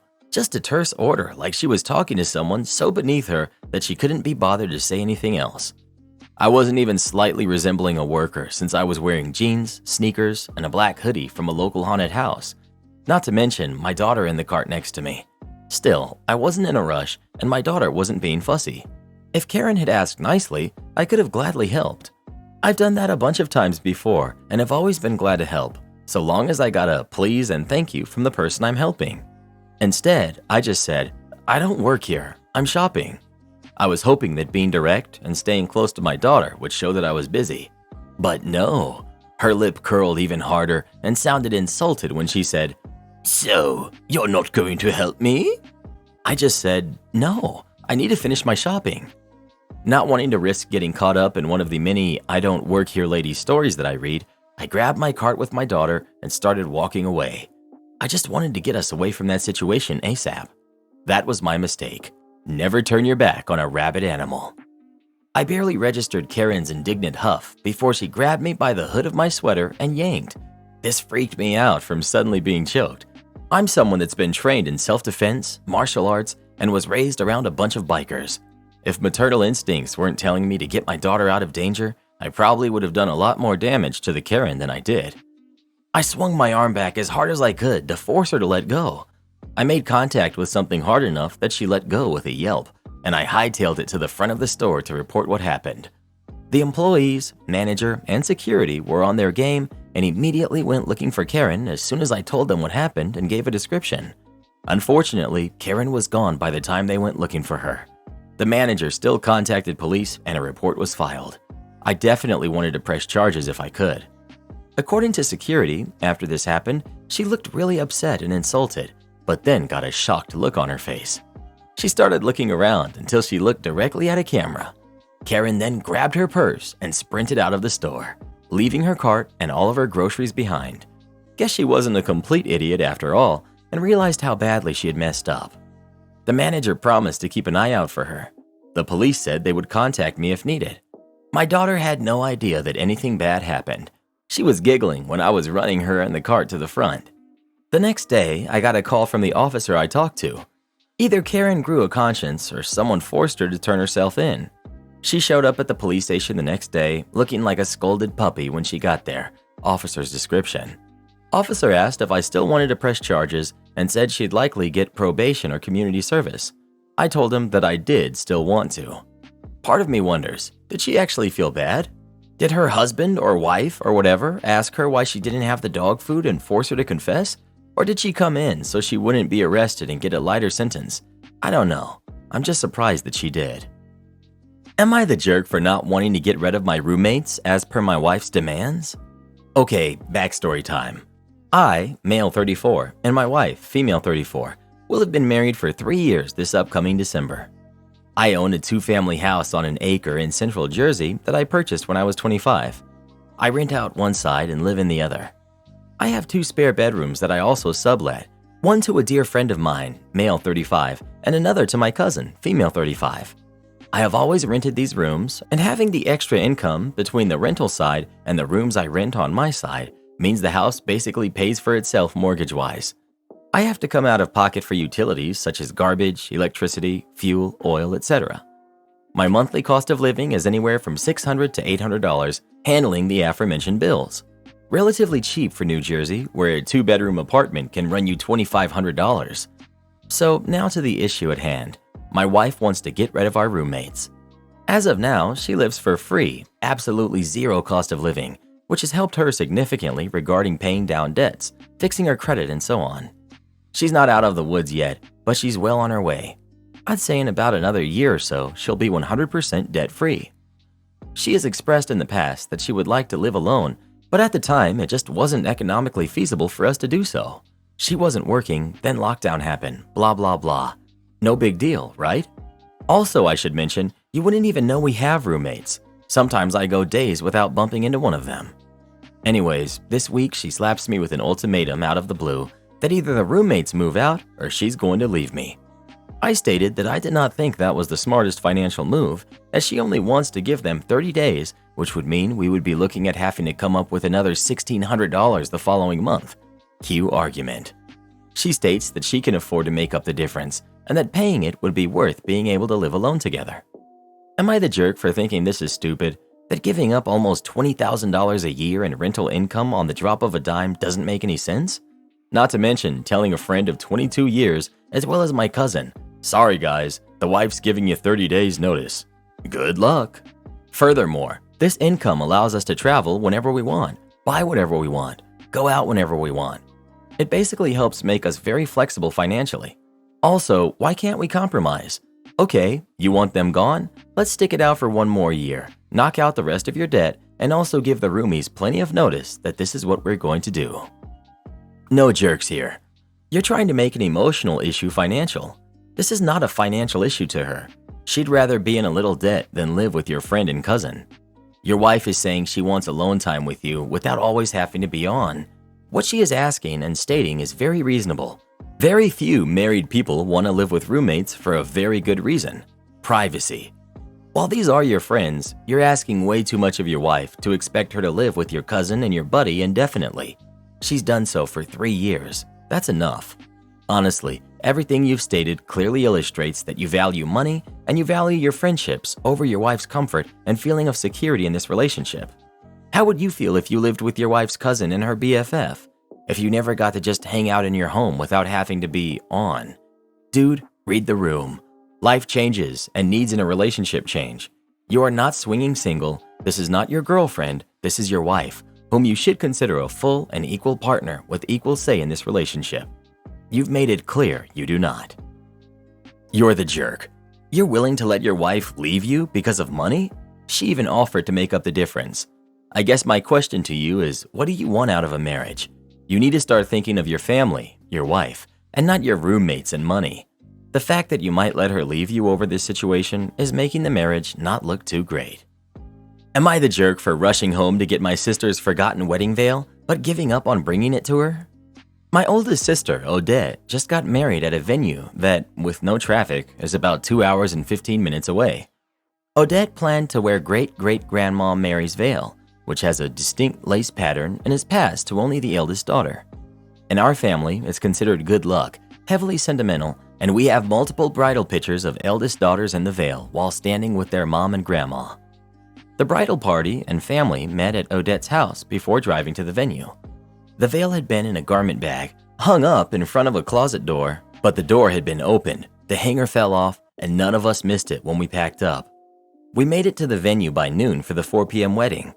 Odette realized the veil was missing and ran to me in a panic, insisting I needed to be the one to go find it. Mom wouldn't drive fast enough, middle sister, Constance, was her maid of honor, and Dad was dealing with setup. I didn't think I could make it there and back, but Odette insisted and said that if needed, we could stall the ceremony a little. I floored it, but sat in bumper-to-bumper traffic for almost 2 hours. Was estimating I wouldn't be at her house until at least 2:45 p.m. I texted Odette that if I didn't turn around now, I wasn't going to make it. She texted back, "Just get it here."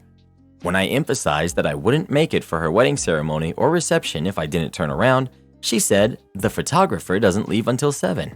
Just get it here before then, so Mom, Grandma, and I can take pictures." I made it to her house on adrenaline, but it took me forever to find the veil and get on the road again. Odette's texts continued after the wedding ceremony and pictures. I was already exhausted, sitting in rush hour traffic, and upset that I'd missed the entire thing.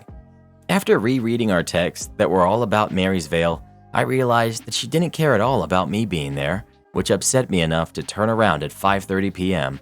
with an estimated arrival of 6:30 p.m. and getting later.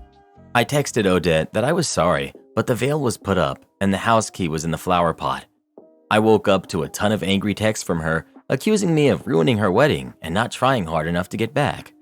Am I the jerk? Not the jerk. When the absence of a veil ruins a wedding more than the absence of a family member, your priorities are skewed and you are owed nothing, especially from the family member who wasn't even missed. Not the jerk. I'm getting golden child vibes here, and I'm sorry that you were treated this way. You deserved better from your sister in this moment. Please take space for yourself. Also, if the veil was so important, it would have been with her dress. Just saying. Am I the jerk for asking my brother-in-law to stay with me when my husband was traveling?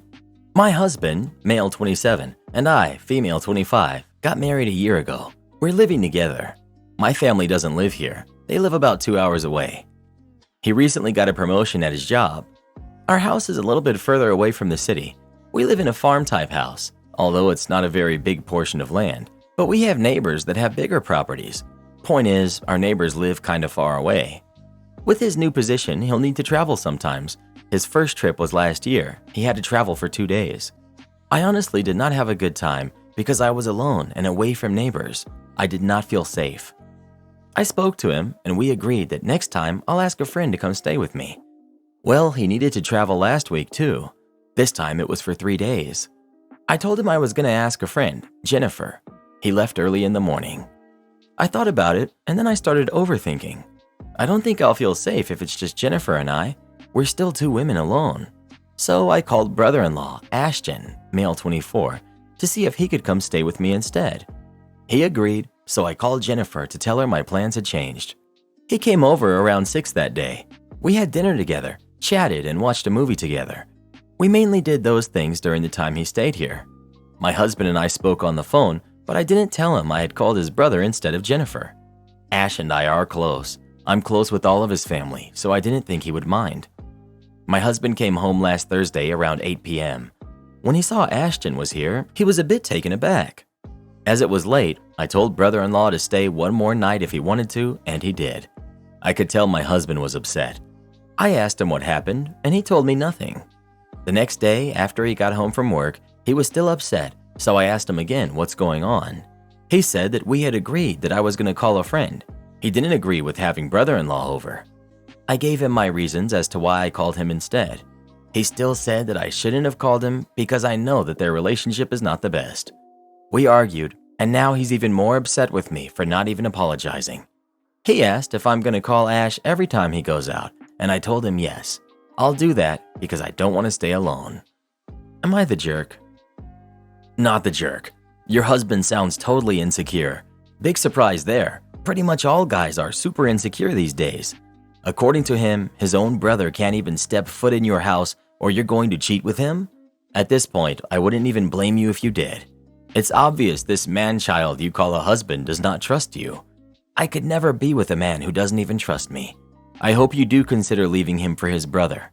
At least it sounds like the two of you are able to get along together without petty childish drama that your husband brings to the table.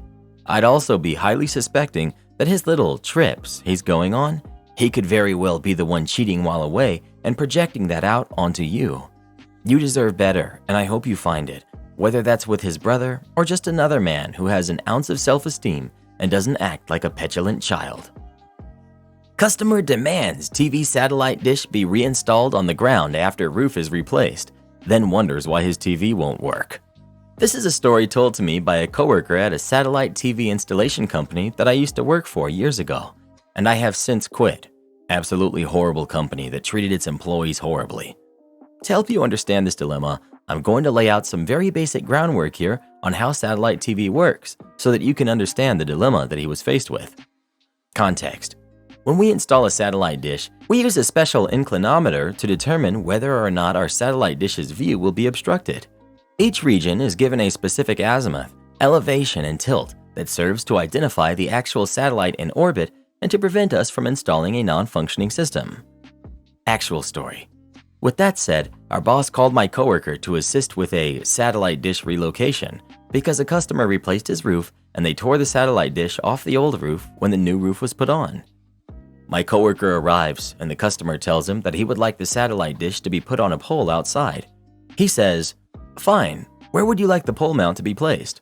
The customer points to an acre of his heavily wooded backyard and says very sternly, "Put the satellite dish right there beneath the trees and point it that way toward the sky. I don't want to be able to see the satellite dish. It's pretty ugly." He walks over to the spot, all the while knowing this isn't going to work, uses his inclinometer, had to make it look like he tried, and says, "Sir, this isn't going to work here, or anywhere on the ground for the matter. The satellite we are aiming for is past these trees, and your TV won't get signal. It will need to go back on the roof." Customer, "Well, then point it the other way then," he angrily shouts. Technician, "Well, it's not going to—" "How is it not going to work? The sky is open, is it not? Do you just not want to work or what? That's a brand new roof." Additionally, I should also mention that tech drove 1.5 hours for this. The tech was patient and tried to reason with him, but he kept cutting him off before he could explain himself. He would still have 1.5 hours to drive back for a total of 3 hours. He was not getting paid by the drive, only by the job, and the boss rearranged his schedule since he was the closest and one of the few techs to have the proper equipment since the warehouse kept such poor stock. The company essentially did him over and wouldn't have coughed up the money even if the work did not go through. And so he did exactly as the customer said. He placed the satellite dish exactly how the customer wanted it pointed at the sky, and right after that, the technician left. And the customer was happy. Well, happy right until he went to turn on his TV and got the error code, 771, signal loss on satellite. The tech didn't pick up his phone for the customer when he tried calling, and then eventually the boss called and asked, "Why didn't you put the satellite dish on the roof?" Tech, "I tried to explain it to him. I tried reasoning with him. I told him it wouldn't work where he wanted it, but he absolutely insisted it would because of the clear sky. So I gave him what he wanted. The customer is always right." The boss sympathetically says, "Yeah, but you know that's wrong."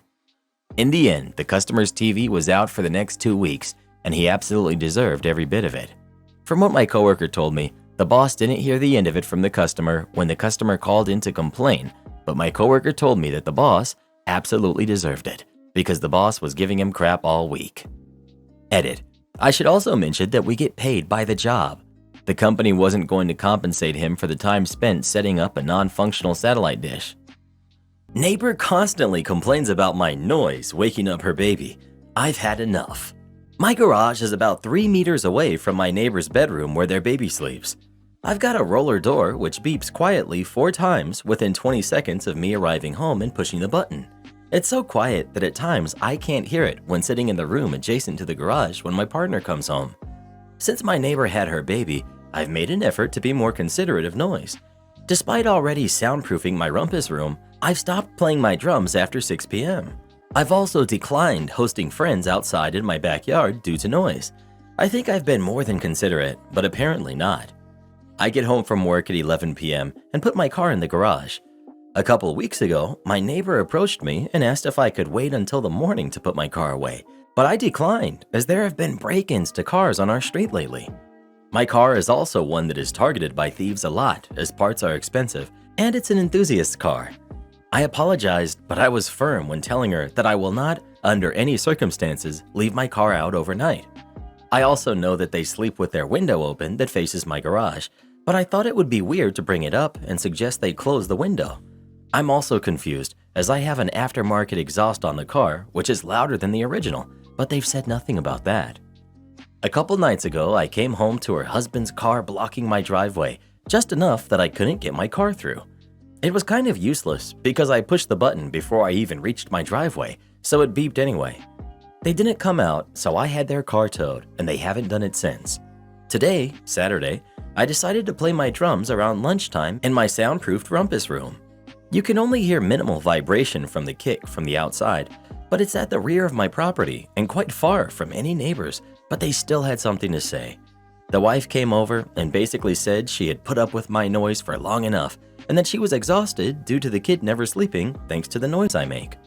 I was definitely still upset about the driveway blocking situation from the other night, and I snapped a little, telling her that I'd been considerate enough and already made concessions in terms of noise. I said that while it's within my rights to play music up until 10 p.m. in our council, I've cut myself off at 6 p.m. in consideration of her and her kid. I said that from now on, she'll have to get over it because I was done catering to her and her family. Not the jerk. It sounds like you've been very reasonable and you're allowed to live your life. They chose to have the baby. Surely they knew things might wake it up. And you're not supposed to keep things completely silent for the baby sleeping. They need to get used to a normal level of noise while sleeping. Obviously, don't vacuum the room they're in, but a neighbor's garage door is something they should be able to sleep through. Not the jerk. Not that it's a good excuse, but she's probably exhausted, and this is one of those need something to blame kind of things. She's probably fixated on you and your noise because it's something that's right next door and something she can directly attack in a manner of speaking. It sounds as if she's unlucky enough to have one of those babies that just doesn't sleep much or well. That's not your fault though. The nice guy who lied to his date about who he was and really ended up paying for it. Long ago, I was waiting tables and I had a two-top. They looked to be on a date. Both were dressed up. She ordered a salad and he ordered a burger. She cocked her head to the side when he said that, and she said, "I thought you were vegan." He laughed it off, said he was, but that sometimes he splurged. She didn't look happy about that, but said nothing. All I could think of was, awkward. He ordered a Guinness halfway through his meal, and she raised an eyebrow at that too. "Wait a second, you said that you didn't drink either." He laughed it off again, saying he meant harder drinks. Certainly, beer wasn't an issue. I snuck away, but listened to them argue behind a server station. Her. I specifically wrote on my profile that I was a vegan and I didn't drink. Him, waving his hand at her. "One beer isn't an issue. Plus, I haven't had meat in ages, at least a few weeks. Just because you don't doesn't mean your man can't." Her. I was looking for like-minded men, someone who also doesn't eat meat or drink. He cut her off. "You know, I saw that on your profile, but I figured once you met me, you'd be open to it. Once you get to know me, I'm a great guy. You should give me a chance, despite our small differences. Her. So far, 2 important facts you told me about yourself were lies. I got busy and had to go do something. Dang it. When I looked back, the woman was gone. She had pretended to go to the bathroom, found another server, gave him money, and told him to give it to me.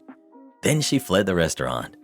Her date waited a bit, and then he started looking toward the bathroom to see where she was. I brought the check and had updated it to show the payment she had made. Him, after looking at the bill. She paid for her food? Where'd she go? Me. I think she may have left, sir. He gets angry. What? I shrugged. He got up, went to the bathroom door and knocked on it, calling her name. When nobody came out, he pushed the door open. I was about to tell him to get out of the restroom, but he saw it was empty and returned to the table. Digging for his wallet, he loudly complained about his date ditching him. He started telling the tables around him that his date had been a horrible person and had taken off. He used really mean words. I was shocked and they all looked uncomfortable. When I picked up his credit card to run it, he yelled at me, "Her loss. I make great money and have a big house. I have a boat. Her loss." I dropped his receipt while internally rolling my eyes at him. He had lied to her about who he was and it was her loss? Yeah, okay. Up until then, I had never encountered an r/nice guy before. What a tool. You want my dog?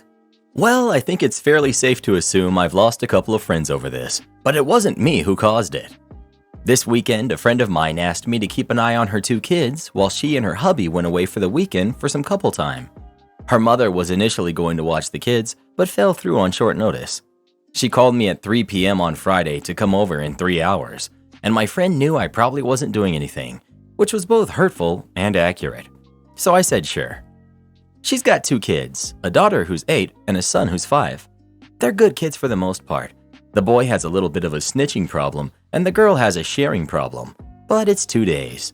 So I show up Friday after work while my friend gives me the rundown and her husband tells them to behave. The parents leave and it's just me and the kids in the house, and it's immediate pandemonium. The brother snitches on his sister for taking an extra cookie. The sister cries to me that her brother messed with her Switch, and I make the executive decision that they've got too much energy, and if they're tuckered out, they'll hopefully chill. So I ask them to go find their swimsuits, because we're going to the gym, which has a pool and a guest policy. I did let Mom know what we were up to before we left, and asked if it was okay if I brought my dog over.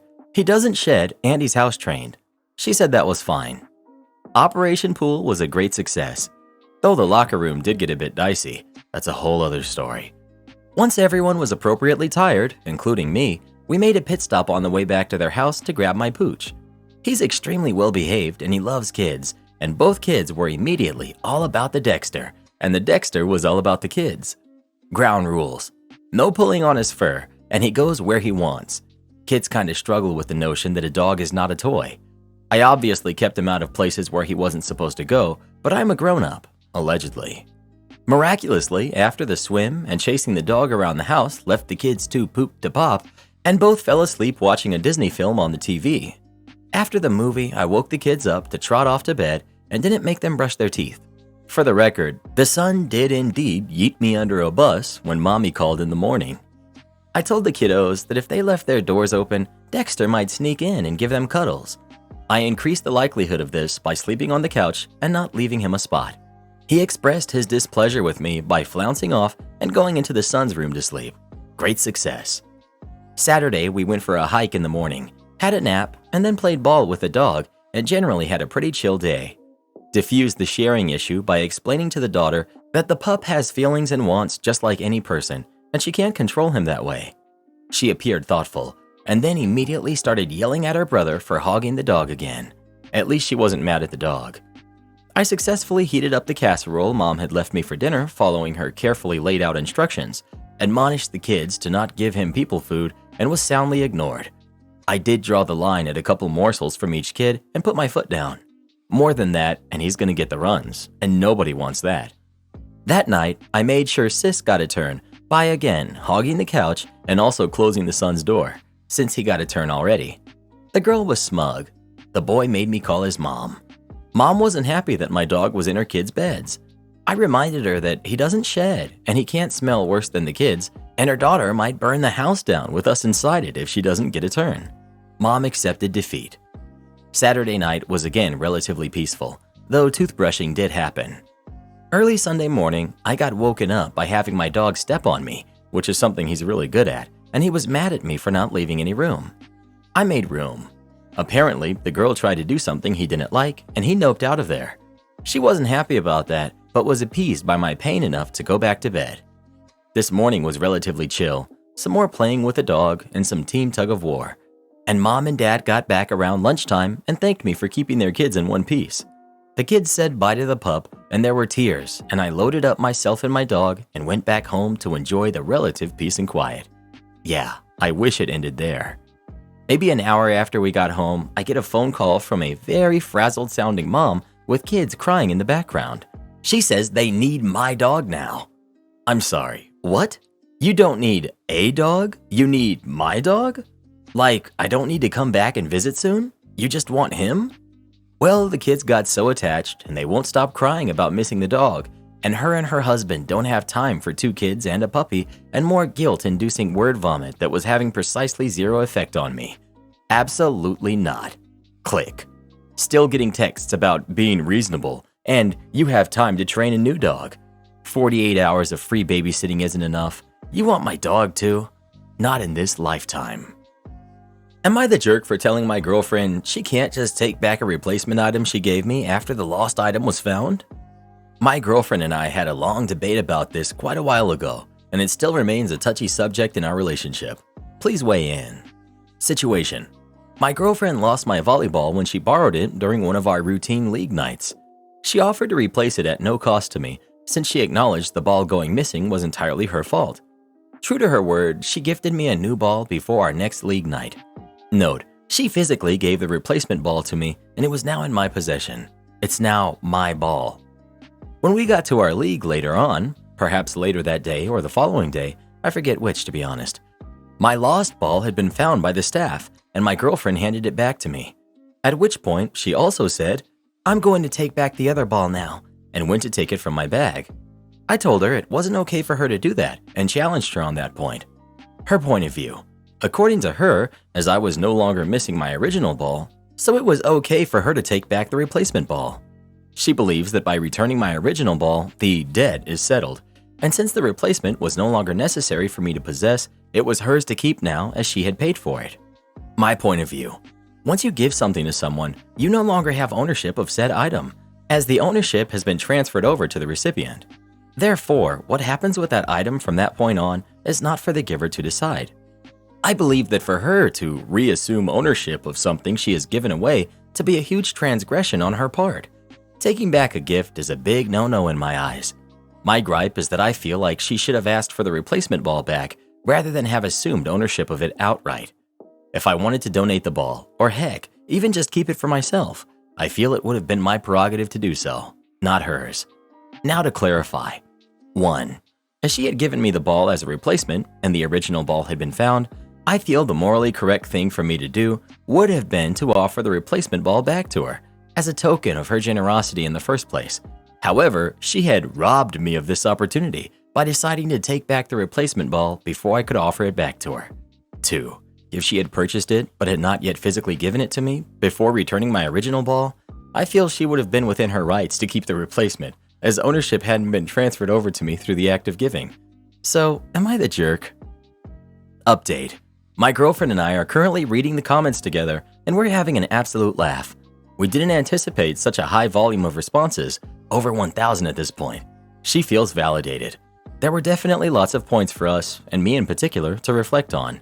I can't get back to everybody, but I will be responding to as many as I can in the next few days. Also, not that it matters much, but the volleyball is worth 90 Canadian dollars. To those mentioning autism or mental health issues, I've already had some concerns over being on the spectrum before. Categories and the pedantics are things I worry and stress about very often, much more than those around me. Thank you for pointing that out and making room for this in the conversation. Perhaps this is worth me looking into further. You're the jerk. This relationship sounds exhausting. You're the jerk for making me read The Tale of the Volleyball, a trial in 3 acts. And you're wrong, obviously. Your item was lost, it was found. You get your old item back. Everyone's happy, except you apparently.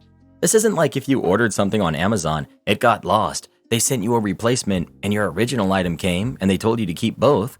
This is your girlfriend, though maybe not for long. I'm extremely impressed you read that in its entirety. I only got through the first couple of paragraphs and vaguely skimmed the rest of the saga. Something, I'm keeping all the toys and you can't have any, something. OP, I cannot imagine how tedious you must be in real life. Your poor girlfriend must feel like she's presenting a defense before the Supreme Court every time she makes the slightest error. Your girlfriend already indemnified you by replacing your volleyball with one of equal value. Indemnification does not equal excess. However, you don't get to earn something on top of the replacement, which you would if you kept both balls. You're the jerk. Your girlfriend made a mistake, immediately rectified the situation, and made the very reasonable assumption she'd get to have the excess, the second ball, since it was not needed by you. Your argument isn't logically sound. You know someone's a high-level Redditor when they're using words like indemnification. Oh, come on, Karen. Not everyone can be uncultured swine like us. Am I the jerk for not allowing my neighbor to use my driveway? I, 34 female, have been living in my current house for about 4 years. It's a lovely neighborhood, and I generally have a great relationship with my neighbors. However, there's one neighbor, Dave, 45 male, who has been causing some issues lately, and I need some perspective on whether or not I'm the jerk here. Dave and his family moved into the house next door about a year ago. They have a narrow driveway that can fit only one car, and their house doesn't have much street parking available. This hasn't been a problem until recently, when Dave started hosting large gatherings at his house. During these gatherings, Dave's guests would park their cars on the street, which would quickly become overcrowded. As a result, some of his guests started using my driveway without asking for permission. Initially, I let it slide because I didn't want to cause any conflict. However, it began happening more frequently, and on a few occasions, I'd be unable to move my own car when I had to go to work or leave for my own business, forcing me to go to Dave's house and play a guessing game for someone to move their car. I decided to address the issue with Dave, explaining that I didn't mind his guests occasionally using my driveway, but I would appreciate it if he could ask for permission first. Dave seemed understanding and apologized for the inconvenience. However, the situation didn't improve. Dave continued to host gatherings, and his guests continued to use my driveway without permission. I decided to take matters into my own hands and placed a no parking sign in my driveway, along with a polite note asking Dave's guests to respect my property, also with a warning that I'd have their vehicles towed. Last weekend, Dave hosted another party, and his guests were forced to find alternative parking due to the sign. Dave confronted me, saying I was being unreasonable and that I should be more accommodating to his guests. He argued that it was just for a few hours and that I was creating unnecessary tension in the neighborhood. I stood my ground, explaining that I had tried to address the issue politely and that my driveway is my private property. I added that he should have respected my request for permission and made better arrangements for his guests' parking. Ever since then, me and Dave have not spoken to each other, with him and his family most of the time shooting me a bad look. So, am I the jerk for not allowing my neighbor to use my driveway for his guests, despite having tried to address the issue politely? Your whole question boils down to, am I the jerk for wanting to be able to go to work, run errands, and leave in case of an emergency, even if it might inconvenience someone attending a party I wasn't invited to? No, you are not the jerk for not wanting to be stuck at your house when a neighbor hosts parties you weren't invited to. Am I the jerk for refusing to get in the car with my mom? I'm 28, female, 33 weeks pregnant, high risk, and on modified bed rest. I can still do moderate exercises and run errands, but mostly I'm meant to be sitting with my feet up all day so I don't get sick again. My doctor okayed me to continue doing my mile walks, so my mom and I went to our local park that had a walking path. She drove her car. We got about 1/8 mile from the car, and I mentioned thinking of changing the name I'd picked for the baby. It's been an issue between her and I. I had settled on a name, but in the last couple of weeks, it began to feel like the wrong name. I've been trying out a few names. She's frustrated by my inability to pick one. Anyway, I mentioned this wanting to change the name, and she had a visceral reaction. She growled, threw her hands in the air, yelled at me, and turned around and started storming off. I didn't realize what she was doing, so I just stood there and watched. I thought she was going to turn and come back. Instead, she stormed to the car, got in, and drove away. Even if I had realized what she was doing, I couldn't have caught up with her. I can only waddle these days. I walked back to the parking lot thinking she was coming back and just messing with me, but 5 minutes passed and she was still gone. My leggings don't have pockets, so I didn't have my phone with me.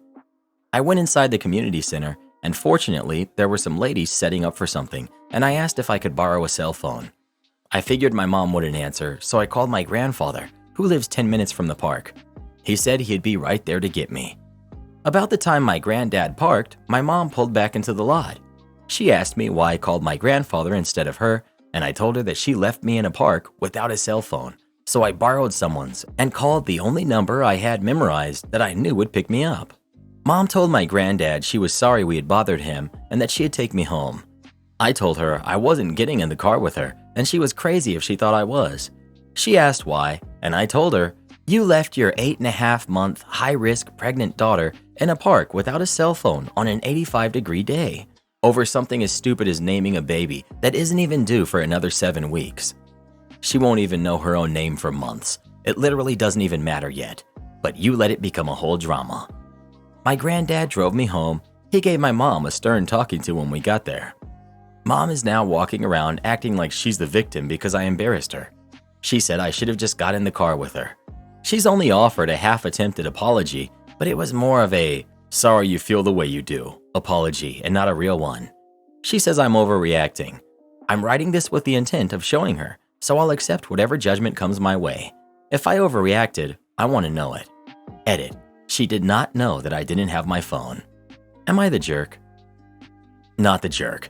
If your mom flips out this much before the baby is born, think long and hard on if you want to deal with that and more when the baby's coming and after it's born, and decide if you want that in you and your baby's life. Am I the jerk for telling my coworker to stop using my personal belongings?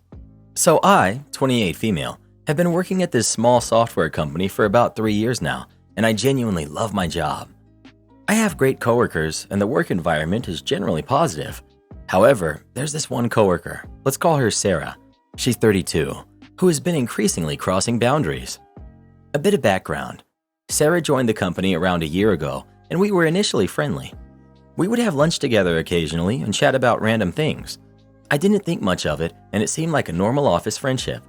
However, over time, I noticed that Sarah had started to use my belongings without asking for permission. For example, she would take my stapler, pens, or even my phone charger without asking. At first, I brushed it off as her just being forgetful and not realizing that these were my personal items. I tried to be understanding and not let it bother me. But then, things started to escalate. One day, I brought in a special lunch I had prepared as a treat for myself. It was a dish that my grandmother used to make for me, and it had a lot of sentimental value. I had placed it in the fridge with a note clearly stating it was mine. When lunchtime came around, I discovered that Sarah had taken and eaten my lunch. I confronted her and she apologized, claiming that she thought it was meant for the whole office to share. I didn't buy it, but I let it go to avoid causing a scene. Over the next few months, Sarah's behavior continued to worsen. She began using my personal laptop without asking, even though we all have our own work computers. She would also use my coffee mug and other personal items, despite me having my name on them. I tried to address it politely and asked her to stop, but she would just laugh it off and say she didn't mean any harm. Finally, I reached my breaking point last week. I had bought a new, expensive pair of headphones to use at work, and I had left them on my desk overnight. When I arrived the next day, I found Sarah using them at her desk. I was furious and asked her to hand them over immediately. She tried to play it off as a joke, but I had enough. I told her that it was not funny and that she needed to stop using my personal belongings without permission. I said it was disrespectful and a violation of my privacy. The rest of the office heard the commotion, and some of my coworkers agreed with me, while others said I was overreacting and should let it go. Sarah hasn't spoken to me since, and the atmosphere has become tense. A few coworkers have even suggested that I owe Sarah an apology for embarrassing her in front of everyone. So, am I the jerk for telling my coworker to stop using my personal belongings? Not the jerk. The headphones and lunch were yours and not hers. While I would argue using a stapler isn't harmful, it just adds to everything else. What is most irritating about her seems to be she tries to laugh it off and carry on like she hasn't done anything wrong. Don't apologize. Wait for her to do that. Not the jerk. Speak to your manager and/or HR.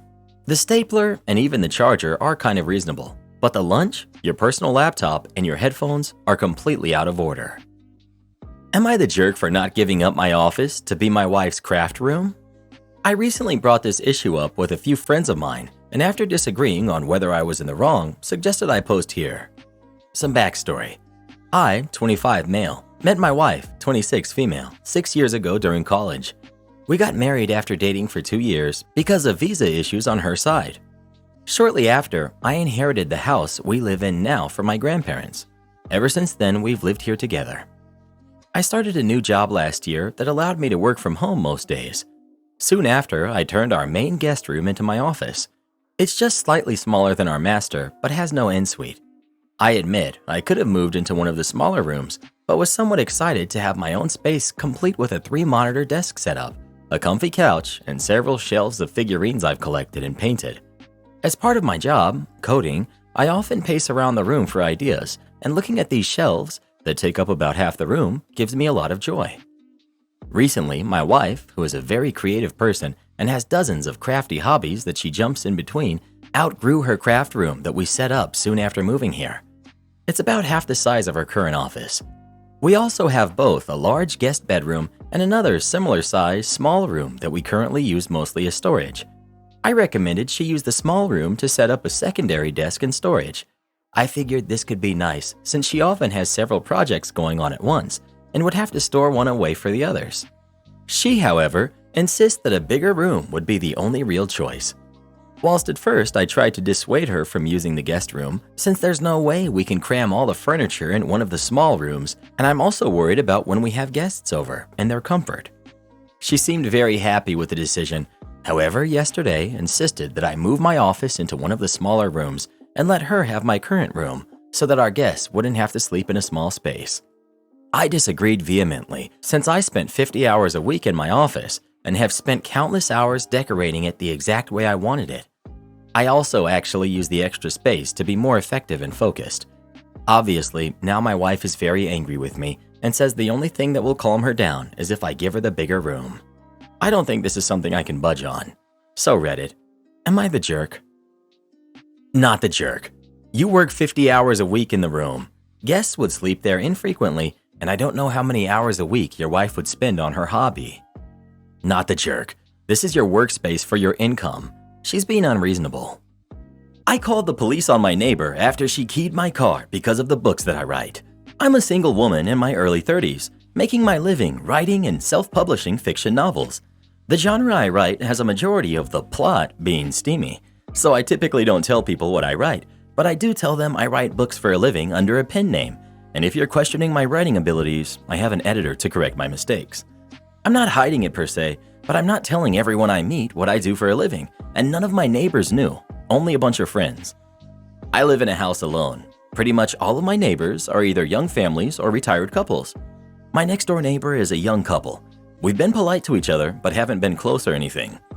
Lately, the husband, let's call him Roger, became very friendly towards me, which I tried to ignore, but he's been getting too flirty for my liking, and I started to avoid him.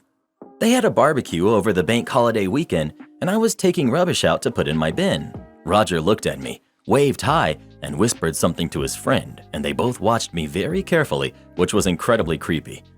On my way through my garden, I saw Roger's wife, Dahlia, leaving the house with her friend, and they both looked at me with disgust and whispered something to each other.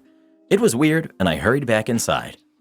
The next morning, I found some religious leaflets put through my letterbox. They were just printed on normal printer paper and warning about sinful behavior and going to heck, etc. Threw them away, but kept finding similar leaflets put through my letterbox for the next week.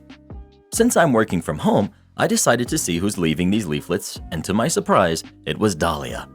I decided to confront her and ask her to stop putting religious leaflets through my door. Despite me being polite, she was not happy. She told me that I should rethink my life because what I write is disgusting. It's pretty vanilla. And she found her husband secretly reading it at night. She kept going on and on how I'm going to heck, how I have no morals, etc. Well, I told her to stay away from me and discuss this with her husband, and I closed the door in her face. Don't know who, but someone told them what I do for a living. A day later, I found an insult painted on my door. A few days later, I caught her keying my car. She was almost done with another insult. Well, I called the police on her, and since I installed cameras after this incident. She's been taken to court over keying my car. I talked to my other neighbor. She asked about the police, about it, and she told me that I went overboard, that Dahlia was clearly insecure, but she's a lovely woman and a great mother, and I should have talked to her instead of calling the police and given her a chance to change her behavior. Am I the jerk for calling the police and not giving Dahlia a chance? If she's keying your car and painting rude names on your door, she is not a lovely woman. Just because she doesn't like what you write doesn't give her the right to destroy your property. It appears that the behavior was escalating, so getting the police involved was necessary. Not the jerk. Am I the jerk for saying I'm not going to take care of my pregnant girlfriend's baby when he's born? I met my girlfriend several months ago. On our, fourth date, she told me that she was pregnant from her ex. I've been told by friends and family that I should have left at that point, but I was really dumb and really desperate at that time because it was my first relationship, so I wasn't really thinking and I went along with the relationship with her. I loved her. She was like a perfect match for me and other stuff. However, it wasn't until this month that things started to be a big problem. My girlfriend started talking to me about paying for some baby stuff and what her expectation was for me once the baby was born. We originally had an agreement that it was only going to be her and her ex. He's still around, he's not a deadbeat, that would be taking care of the baby. However, she told me recently that her ex was out of a job and doesn't even have a car and is tight on money. So she expects me to help pay for the stuff that she needs, like diapers, baby clothes, and whatever. I said, forget that. I did not agree to that. I might change a diaper a couple of times or feed him once or twice, but I'm not going to be fully taking care of him. What on earth? Especially not spending money on baby stuff. I barely have money myself. I'm 19 years old, by the way. She got mad because I said I wasn't going to help her buy baby things and help her take care of the baby after he's born. This was a big argument that lasted for a long time. Am I the jerk here? I'm going to probably go against the grain here, but I'm going with not the jerk. As a single mom, I don't expect anyone to step up and care for my kid. That's mine and her father's job. I welcome positive male role models in her life, and if they want to do extra for her, then I'm extremely grateful for those actions. But I absolutely do not expect them to fund any part of her life or take on a parent role. Yep, not the jerk. OP, she may have really liked you, but she was also looking for someone to take her deadbeat ex's place. And yes, he is a deadbeat, no matter what he says he's going to do. When the baby is born, your girlfriend will stop being available to you and will be full-time taking care of a newborn baby. If you stick around, you will be pulled into sharing responsibility, and as soon as you've established a pattern of taking responsibility for the kid, you can, in some states in the US, not sure where you are, be made legally responsible for child support even if you leave. You're going to essentially lose your girlfriend to her baby, and you're going to risk being sucked into child support for life if you stick around. Do both of you a favor and get out of her life. You're the jerk. Look, if you ain't man enough to be a father to that baby, then quit wasting this girl's time. You make it very clear that you only want her for one reason, and that reason is not to help her with anything important in her life. I've dealt with plenty of guys like you until I finally found the right one who didn't mind that I have 4 kids with different dads. My new man provides for all of us because he is a real man who makes real money. He also agreed to not marry me on paper so that I can stay getting my benefits for me and my kids. He even doesn't mind me getting with some of my exes now and then because he is secure in our relationship. I know he ain't happy about it, but he knows it's important to me, so he doesn't try to stop me. He respects my strong independence and never tries to mansplain anything to me. Let this girl go so she can find a real man, cause boy, you ain't cutting it. Won't replace a brand new broken lawnmower, but will let me return and reorder? Okay. So I bought a riding lawnmower a few years ago from a big home store. I paid for delivery, and upon said delivery, it didn't start. The delivery truck had left by the time I had gotten gas in it and figured this out, so I called the store. I explained that my brand new, just delivered today lawnmower was not starting, and immediately the person on the phone asked me if I purchased the extended warranty. I hadn't, so they told me that it would cost $100 to have them come get the lawnmower, and then however much more the repairs were. Mind you, it was brand new. In my mind, they should bring me a new one to replace the one that didn't work upon delivery. No matter how much I argued, this worker was sticking to their story. I quickly changed my tactic and asked what the return policy was. As long as a return was initiated within 30 days, I could have a full refund, including the cost of delivery, and the store would come pick up the lawnmower for me at no additional cost. So I pointed out that the store wouldn't replace my non-working item by taking one trip to my house to pick up the non-working one and bring me one that worked, and instead would make 2 trips to pick up the one that didn't work and then bring me the new one I purchased the second time as a totally different transaction. The worker said yes, and when I tried to point out how that made no sense, he didn't want to hear it. So right then and there, I initiated a refund. I then immediately ordered a new one and had him set up the delivery date. After that date was set, we had to schedule the date for pickup of the old mower, and I made myself unavailable for any date other than the delivery date for the new one. So even though he had insisted they wouldn't just bring me a replacement mower and pick up the first one, they were now doing just that, but with the additional paperwork of processing a return and additional paperwork for delivery of the new mower. The manager called me later that day to apologize for the hassle, and they ended up waiving my delivery fee. I worked at a Lowe's in customer service. It's atrocious, but I can confirm that this type of crap is common. Most systems aren't set up to process what you need done. We literally had to return and then sell a new one to set up delivery. Quite often, we'd set up an exchange with a delivery and then just swap out the items. Odds are that person was never trained for an exchange sale. 90% of the store I worked at wasn't trained on doing one. Heck, a good 90% weren't trained to do a return at all. Am I the jerk for deciding to separate our finances just because my wife refused to buy a pair of earrings for my daughter? My wife and I have one daughter from a previous marriage each. Mine is called Penn, she's 15, and hers is Amy, she's 17. We've been married for 10 years now. Our finances are joint because we don't care for money. She makes $70,000 to $80,000 and I make $180K to $200K per year. She's in charge of our finances. My wife has the weird fixation on having the kids earn their stuff, and while I agree, both of our daughters are well-behaved, good students, and kind, I don't see why they have to earn every single thing daily. For example, if my daughter is working in the kitchen at night and goes to sleep without putting her laptop away because she'll work again in the morning, then my wife decides that she can't eat anything sweet that day. I voiced, with better words, that I find it stupid. Same goes for her daughter. She's prone to forget things easily, and if she doesn't remember to put this or that thing away, my wife removes her phone or tablet. Yesterday was my day off, and I stayed back home resting while my wife and our kids went out to buy my mother-in-law a Mother's Day gift. Around 5 p.m., my daughter came to my room and said that my wife bought Amy a necklace, and when she asked for a pair of earrings she loved, my wife refused because the night before she stayed up until late watching Netflix when she knows she's not supposed to.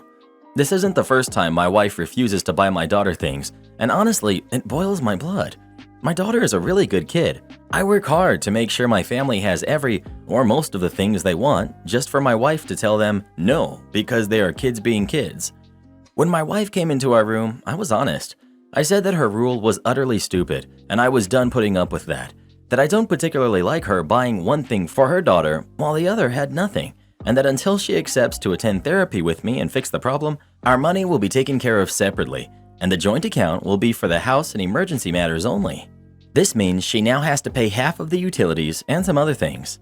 She didn't like it because her money will be cut short, and implied I was financially mistreating her by doing this over a pair of earrings.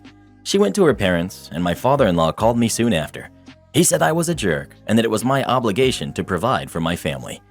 ETA, I might not have explained myself. I'm still paying most of our joint expenses, like 60 to 70%, but before this, my wife kept almost all her money to herself and only put toward the emergency fund we set. Still, I put a bigger amount. She's not happy about us separating our finances because this means she has to contribute to the house now, and she'll have less money for her daughter's college fund and her fun. ETA 2. Thanks for all your replies and comments. I'll try to read all of them, and we'll be answering some. I also want to thank you for all of your advice. My wife still refuses to do therapy, and as some of you said, this will be my hill to die on. If she doesn't agree by next Wednesday, I'm sure we will divorce. Someone also asked for our ages. I'm 36, male, and she's 45, female. Karen has an emotional affair on her husband and leaves him. I give her a piece of my mind. Hello all. It's been rough with my only daughter as of late. My husband and I, both of us are 55, we have one daughter who's 30. We have been married coming up on 32 years. My daughter was in a long relationship and married for approximately 9 years, and for a long time I thought that it was a good relationship. When out of nowhere around 3 years ago, she decided to divorce her ex-husband. We were told it was a mutual decision, but that ultimately he wasn't the greatest partner and there were many things that she was not satisfied with in their relationship. So she wanted to leave, and we supported her decision. About a year after the divorce, she introduced us to her new boyfriend, and while my husband and I thought it may be a bit early to date, we decided to continue to support her and meet him. He was, and is, a very charming man who treats our daughter wonderfully, and you can tell that she's extremely happy. Now onto the argument. Recently, we were talking with one of our daughter's friends who was visiting our town, and were discussing our daughter's job and her wonderful boyfriend. Her friend in the conversation made a comment about how they were lucky to be in the same orientation together when they started work. As soon as she saw our confused faces, she gave us the full story, as she realized we hadn't been given it. Our daughter had told us while her and her boyfriend worked for the same employer, they didn't meet until after the divorce. We pressed the friend for more information, and she begrudgingly told us that our daughter and her boyfriend had met during orientation at work while our daughter was going through her marital issues. This led to them becoming closer and her filing for divorce from her ex-husband about a year later. So later that day, I asked to have a conversation with my daughter, and I brought up what her friend had told us. She turned white as snow and basically confirmed her friend's story, but reiterated that there was no physical cheating. I told her that physical cheating was not the only way that you could hurt someone, and that it appeared that she had emotionally cheated on her ex-husband. He may not have been the greatest person, but it didn't excuse her actions. I told her that I was disappointed in her, and while I supported her leaving a bad marriage, that I couldn't look at her and her boyfriend the same in this new light in regards to cheating. I still love her and will treat her boyfriend with respect, but it is definitely something I have a hard time looking past. She got angry with me for not continuing to support her in her journey beyond divorce. Am I the jerk? Based on how judgmental you come across in this post, it's no wonder your daughter doesn't open up and talk to you about most things. It sounds like she never truly confided in you with her marital issues, especially since you were shocked when she went to get a divorce. Out of nowhere, around 3 years ago, she decided to divorce her ex-husband. That being said, you have no idea how bad things were for her or what she was really going through leading up to that. And if she had a coworker that she could confide in and that supported her, that's great. She deserves to have someone there who she could. Marriages end long before the divorce is even requested most of the time. And if that friendship and support turned into something more after, then good for her. You're her mother. You can be disappointed and think you know better all you want. But pulling your support from her and talking down to a grown adult? You're the jerk. She may be your kid, but she isn't a kid anymore. It's her life, and she deserves to be happy. You're the jerk. She divorced him for a reason. It's not like she strung her ex along. She left him. And then a whole year later, she got with her current boyfriend. Wow. Just wow. You're the jerk. 1. You think dating someone new a year after a divorce is somehow too soon? What? 2. You admit that you know that your daughter had marital issues before she met this new guy, yet you've drawn the conclusion that he was somehow a part of her filing for divorce because she was emotionally cheating on her husband. Again, what?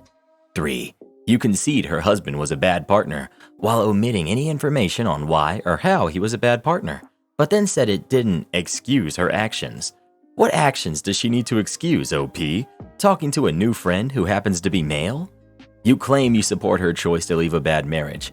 Did it not occur to you, OP, that your daughter filed for divorce when she met a man who, as a friend, treated her with the respect and care that she had always wanted from her husband but had never gotten? Did it occur to you that maybe meeting him showed her that she didn't have to settle for what she had been living with? She clearly lied to you about it because she knew this is how you'd react. Are you even disappointed with your daughter, OP? Are you sure the disappointment isn't with yourself? Not the jerk. Don't quote me on this, but it appears that all of the ladies here on Reddit don't see any sort of problem with meeting a guy at work that you hit it off with, having an emotional affair on your husband, then leaving him so you can be happy with your affair partner. Haha, you know her poor husband is paying alimony, paying child support if they had any kids, and probably trying to hang on for dear life because the woman he thought he'd be spending the rest of his life with turned out to be a fluke. I feel bad for the guys who end up marrying all of you. Till death do us part? Yeah, right. Well, who do you think is the jerk? OP or her daughter? Please let us know. If only I had a job I could go to, maybe I'd meet a man whose head didn't look like a balloon. Am I the jerk for telling my husband the nanny is in charge? I want to preface this by saying that I'm aware this is a very privileged issue, but I'm just trying to get some perspective on my opinion. My husband and I have 3 kids that are 10 months, 3 years, and 6 years old. My husband has a high-profile job, and it means he's gone often. I work a regular 9 to 5. We originally used daycare for our oldest, but my middle was born right when lockdown started, so we hired a nanny. She originally worked when I did, but by the time the baby came around, I was very overwhelmed doing bath and bedtime on my own, on top of developing postpartum depression. After a breakdown, we spoke with the nanny, and she agreed to adjust her hours, so she's helping me with dinner, bath, and bedtime. We've gotten close over the past 6 months doing this. In many ways, she's become like a third parent to the kids. She's so good with them. We've created a routine that works well. I tend to the baby during bath and bed. She handles the other 2. It's a nice rhythm, and my mental health has gotten so much better. My husband isn't traveling all the time, but most nights, he isn't even home for dinner and bedtime. He will help me weekends that he's home, but because he's gone so often, he's reluctant to be firm with the kids. There are times he's come home when our nanny is there. He tries to help her with bath and bedtime, but allows the boys to roughhouse, lets them break the routine, and it seriously throws them off and delays bedtime. My nanny shared with me that she feels awkward. Obviously, she doesn't want to undermine her employer, but it just makes her job harder. But my husband also doesn't want her to go home when he arrives, as he says he can't handle it alone. I told him if that's the case, then he needs to defer to the nanny and follow her lead. She knows our boys best, and she has to deal with the aftermath when they don't listen and give her a hard time. My husband feels that she's just an employee and he's the dad. His salary does pay for her, however, I don't feel this is fair to her. I told him he either follows her lead for bedtime and bath time or he doesn't help at all. He told me I'm allowing the nanny to take over and replace him. Am I the jerk? Not the jerk. I'm so angry reading these responses. Your husband doesn't want a parent. Your husband wants to be a fun-time uncle who comes in, riles everyone up, dishes out sweets, makes sure they don't have their bedtimes, and then dips out when the kids start having unpleasant reactions to the disruption. These "you're the jerk" comments are unhinged and blatantly jerks. Dads also have to parent. It is completely reasonable if the only partner doing any parenting puts their foot down on an unacceptable behavior partner. Edit, because I'm feeling salty on OP's behalf. Goodness, you are all jerks. Why does dad always get to be the fun time guy and mom always have to be the downer doing the actual parenting? This is a huge problem in society. You're sitting here perpetuating a bad system as if it's good for the kids. You know what is really good for kids is having a father who's an active partner in parenting. It's also completely false that kids won't recognize as they grow that their dad didn't try with them to actually be present in their lives. When they look back as adults, it's going to be mom they respect. Mom who provided this safe, healthy environment for them to grow up in. Agreed. Dad's gone all the time, so when he's home, he wants to be seen as the fun friend, not the parent. The nanny either stays as he requests and he follows her routine, or the nanny leaves and he deals with the crap part of parenting, bath and bedtimes, etc., while keeping the kids on their routine. Otherwise, eventually they'll lose the nanny, and the only loser there is going to be is mom having to deal with all of the crap herself when dad's gone. Not the jerk. Ignore the aggrieved men in the comments. If your husband wants to help with bedtime, then he needs to actually help with the bedtime, not make it harder than it needs to be, or else he needs to do it alone and deal with the consequences of riling the boys up. Not the jerk. As their dad, it's his job to make sure they're healthy and happy, and sticking to their routine is the best way of doing that, aside from special occasions, of course. Either he needs the nanny there or he doesn't, but he can't insist she stay and then make her job worse. I'm sure at his high-profile job, he would immediately sack someone who interfered with his ability to competently perform his duties. If he wants to goof off with the kids, let him make time for them that isn't at bedtime. You're the jerk. Your husband is a high-profile man who worked hard to provide for you and the kids. He may manage his job well, but his family is another story. Once he began losing control and letting you make all the rules and telling him how it was going to go, that's when he lost the future that he could have had with a great family. We as fathers have to lead our families with a strong yet loving demeanor. I know nobody here will agree with that, but hey, maybe that's why you guys have all the issues you do. You think you can figure out this world all on your own. Well, good luck with that. As for me, I put my faith in my Heavenly Father and I follow His word. Am I the jerk for telling my wife to mind her own business? My wife, 37 female, and I, 38 male, moved to a new neighborhood about 3 years ago with our 2 kids who are 8 and 6. Our neighbors across the street have 2 kids who are 9 and 7 that our kids quickly became friends with. We would hang out with the parents as well, and my wife became close friends with the mom. The dad and I got along fine, but never got as close as my wife and the mother. Unfortunately, about a year ago, the parents separated and the mom filed for divorce. Apparently, the dad had an affair. The mom moved out as the house was owned by the dad before they got married. She took the kids with her. According to my wife, the mom tried to get full custody of the kids, but the dad asked for and was granted partial custody. So he has the kids 3 weekends a month. The rest of the time, they stay with their mom. I've only very briefly talked with the dad about the whole thing, as he obviously feels a lot of shame about the affair, and we aren't close enough for me to feel I can ask deep questions about it. The kids all still play together when they can. I noticed my wife would make it a point to make sure our kids invited them over to our house. I also noticed that my wife was asking the neighbor kids some pretty odd and honestly rather intrusive questions about their dad, like if he has friends over at his house when they are there, what he feeds them, what rules he has at home, do they feel safe there, etc. This past weekend, the kids were at our house and stayed over for dinner, and my wife asked the kids if they like hanging out with their dad or mom more. I cut in before the kids could answer, and I changed the subject to watching a movie after dinner. As my wife and I were cleaning up, I asked her what all the questions were about. She said that her friend is still trying to get full custody of their kids, and she asked my wife if she would keep an eye out for anything that she could use to build the case against the dad. I was shocked. I told her that's none of her business, and she needs to stay out of it. I told her it seems like her friend is still upset about the affair and is using that anger as justification to try and take the kids away from their father. I told her that neither of us have ever seen a single thing to indicate that this guy is a bad father. Sure, he had an affair, and that makes him a bad husband, but that has zero influence on his ability to be a good, loving father. I told her what her friend asked her to do was gross, and the fact that she's going along with it is something that I strongly disagree with. I told her she needs to mind her own business. She said she's just trying to look out for her friend, and she's trying to make sure that the kids end up in a situation that is best for them. I told her that essentially spying on our neighbor is not her responsibility, and she's definitely in the wrong for asking the kids the kind of questions that she is. She feels she's completely justified, but I do not. Not the jerk. Putting the kids in the middle and using them as a weapon to get revenge on the father is not what is best for them, even if he is a jerk. Not the jerk. But you should remind your wife that in her quest to help her friend remove the kids from their dad, she's causing parental alienation.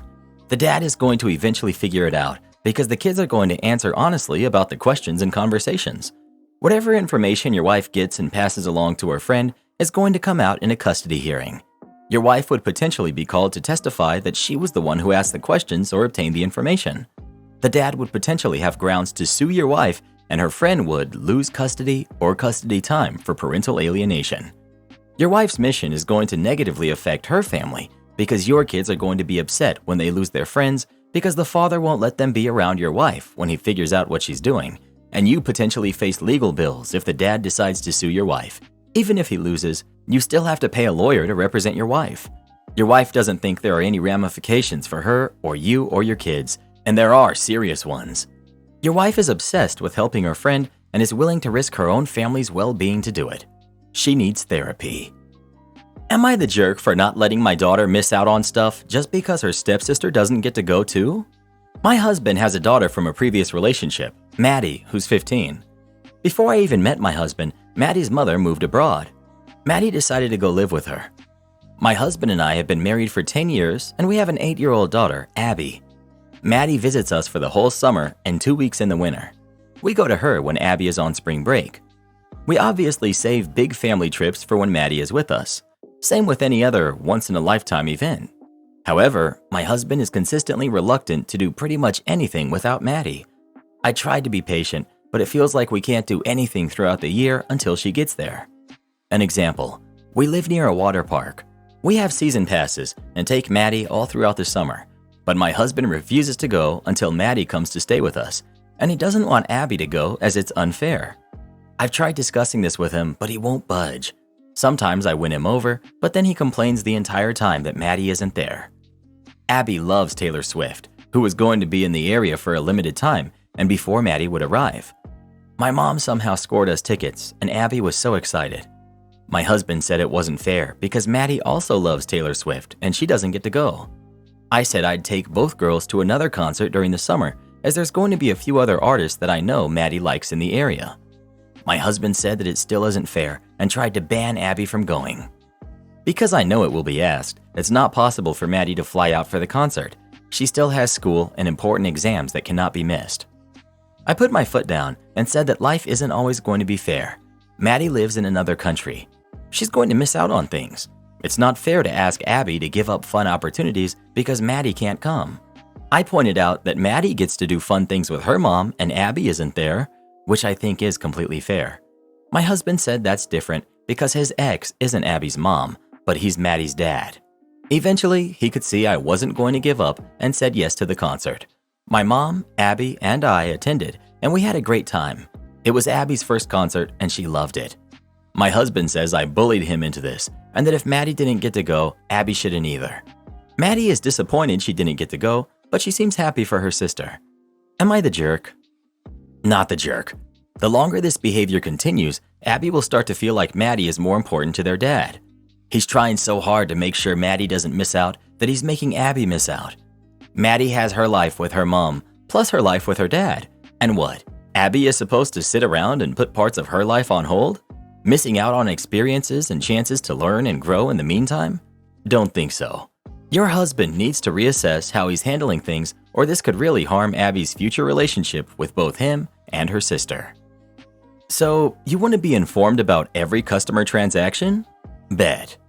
A few years back, I used to work retail at a brick-and-mortar shop owned by a guy that, well, let's just say that if we left him alone, the place would fall apart within minutes. There was myself, 2 other associates, and 2 assistant managers, one of whom bought the business out, turned it into an online shop, and is doing pretty well for himself. But I digress.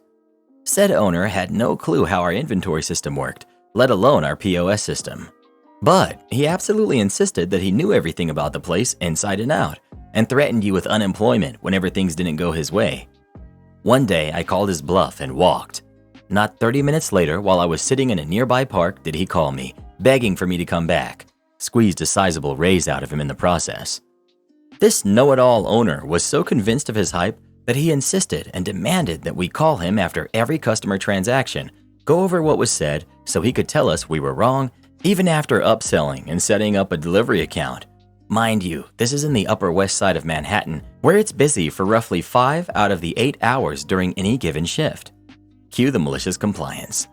Despite a line of customers at my register, I had to stop things, pick up the phone, and make the call, all while my line of customers, and what would be typical New York levels of patience, would drop their stuff and walk out. The ones that stuck around waited the 5, maybe 10 minutes each phone call. It got so bad at one point, one of my regulars grabbed the receiver and proceeded to lay into know-it-all owner about how he's losing business because of his crazy policy. Owner dug in his heels though, bless his heart, and insisted that things be done his way. All right, bet. I tried to keep the conversations receiver only. Now it's been upgraded to speakerphone. Now everyone in the store, and I do mean everyone, can hear how much of a colossal jerk he was. This business that was once about $5,000 a day in in-store sales dropped to just north of $1,500, while deliveries, which were about $6,000 a day, dropped to roughly half that. With online reviews being the most hilarious I've read since I started working retail and customer service decades ago, know-it-all owner was forced to give up on his policy, eventually announcing his retirement a few months later and selling to the assistant manager I mentioned earlier. It's something we still joke about years later on our occasional catching up sessions. Me, hey, remember that time know-it-all demanded that we call him after every transaction? Assistant manager. Yeah, I laughed in his face about it. He didn't like me much after. Am I the jerk for insisting my pregnant sister switch bedrooms with me? My sister and I, both mid-20s, I'm a few years older. We share a house together. It was our parents' house and we both inherited it after they passed. We have equal share in ownership of the house. The house has 4 bedrooms. One is the master room and has an ensuite and a walk-in wardrobe. The other 3 just have built-in robes. When we both moved back in after deciding that neither of us wanted to sell, We agreed that she could have the master suite, but the two largest of the other bedrooms would both be mine. One is an actual bedroom, and the other is a gaming room for me. The last and smallest bedroom is a guest room. Her boyfriend's been living here for a while, and she recently told me that she's pregnant. I'm not particularly looking forward to sharing a house with a screaming baby, but it's her house too, and she has every right to be here and raise her kid. Obviously, the baby will need a bedroom, and I was expecting that to be the guest room. It's the smallest bedroom in the house, but it's still the same size as a standard bedroom. But my sister wouldn't go for that. She's insisting I move my stuff out of my game room so that can be the baby's room. I told her that I'm not moving my stuff into the guest room because that wasn't our agreement. But then she informed me that actually I won't be able to do that either, as we would still need a guest room, especially with the baby coming, as her boyfriend's family will want to visit.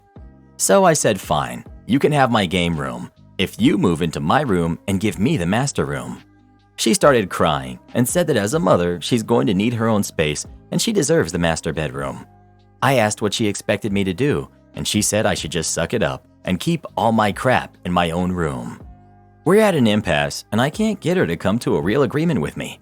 She keeps calling me a huge jerk and says that I should let her have both the master bedroom and my gaming room because she needs them more. Her boyfriend says I should just deal with it, that because I don't want kids anyway, I should just suck it up. My girlfriend, who also spends a lot of time here, is on my side and says my sister is being a spoiled, entitled little brat. Am I the jerk? Edit. She can't buy me out. She doesn't have the money.